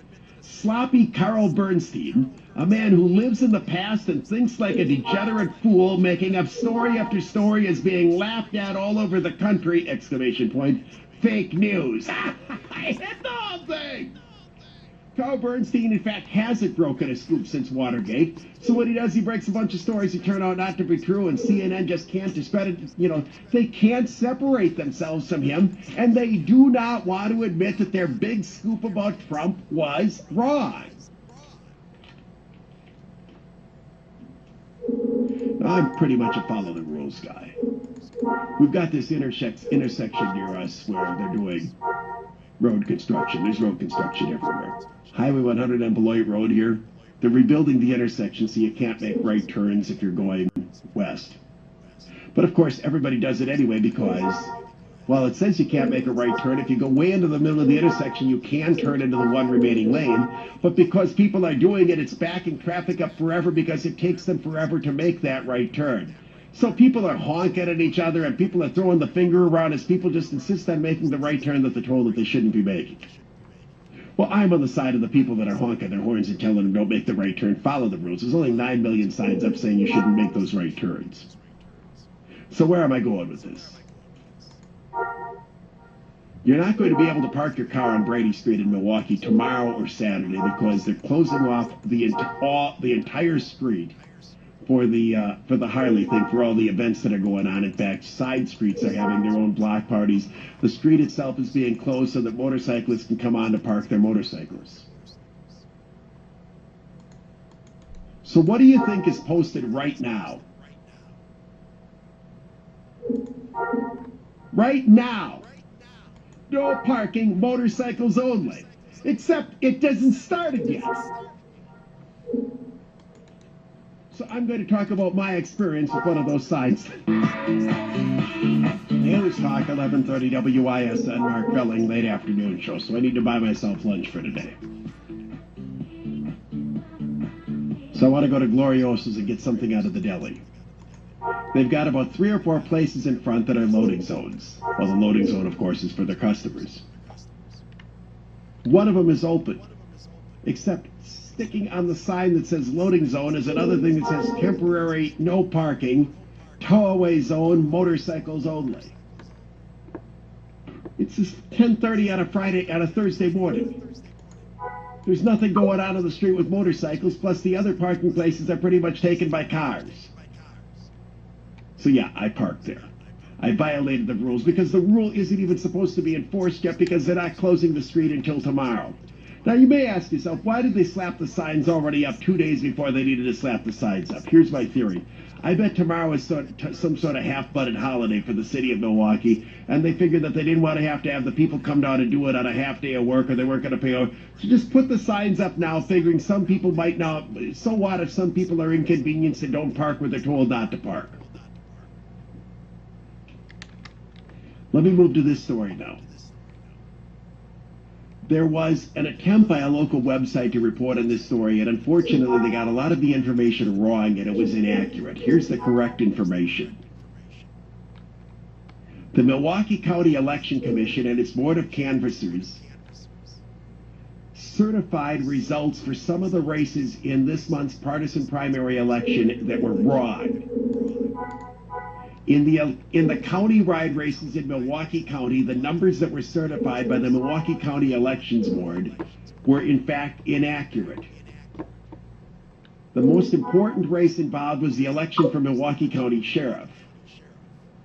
The numbers that were certified by the Board of Canvassers and the Milwaukee County Election Commission, led by Julietta Henry, were so far off that they showed more than 100,000 more votes cast for sheriff than governor. Well, that should have been a tip-off that there was obviously a terrible mistake made. What happened was somehow all the votes were added up twice. It didn't change the result. Ernell Lucas was still the winner.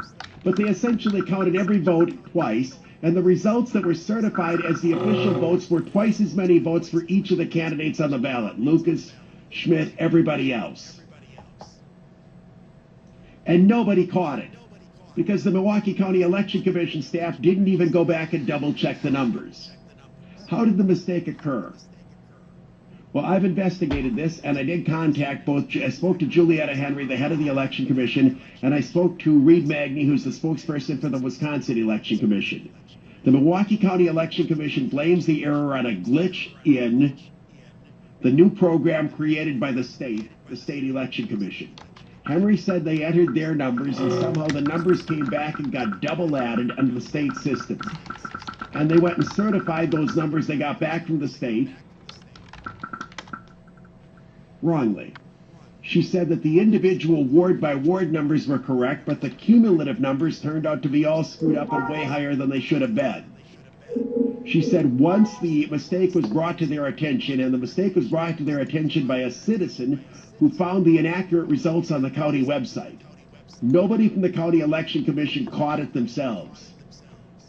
But they contacted the state and asked, well, what should we do? And were told that they should have the Board of Canvassers sign off and sign it and sign on to the new numbers. Now, I don't know if that's legal or not. Something certified by the Board of Canvassers, it seems to me it's official. On the other hand, if it's clearly a wrong number, you have to do the right ones.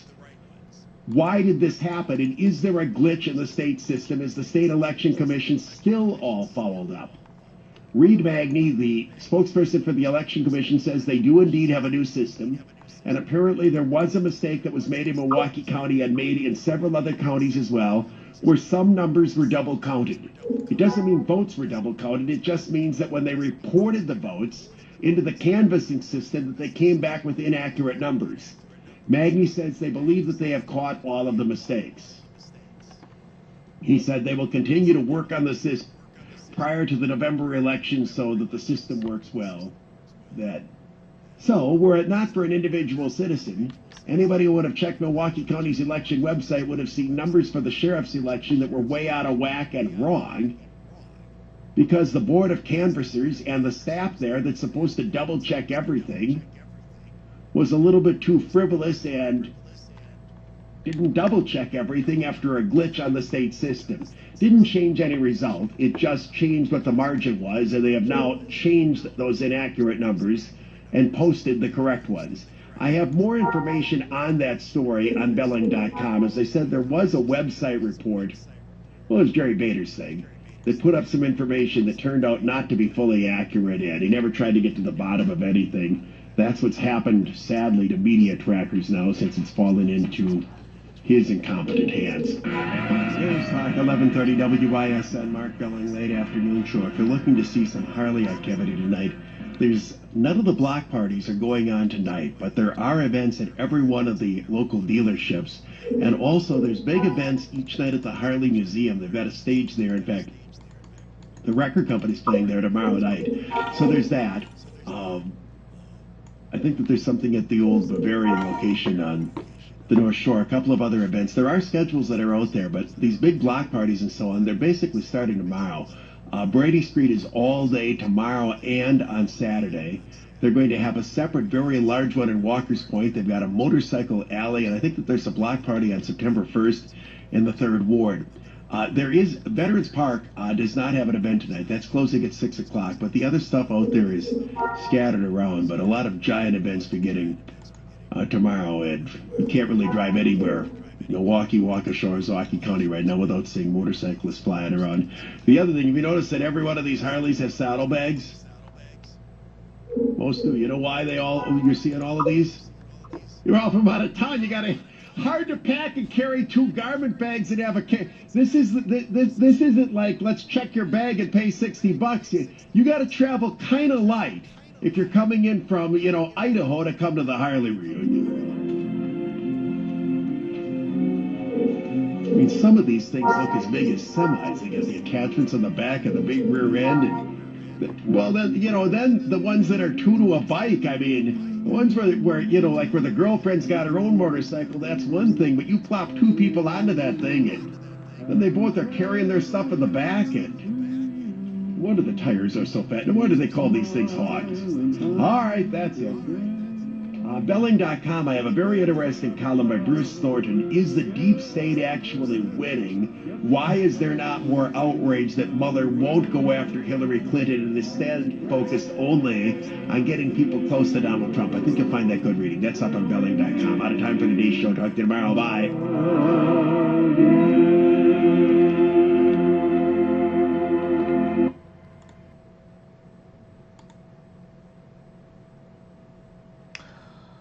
Alright, that's enough with Mark Belling. I'm done pretty much. I mean, I could play more, obviously, but, I got other things I can do. I might want to do more. Yeah, that was fun. Even though I died twice. You only live twice, right? Alright, take care.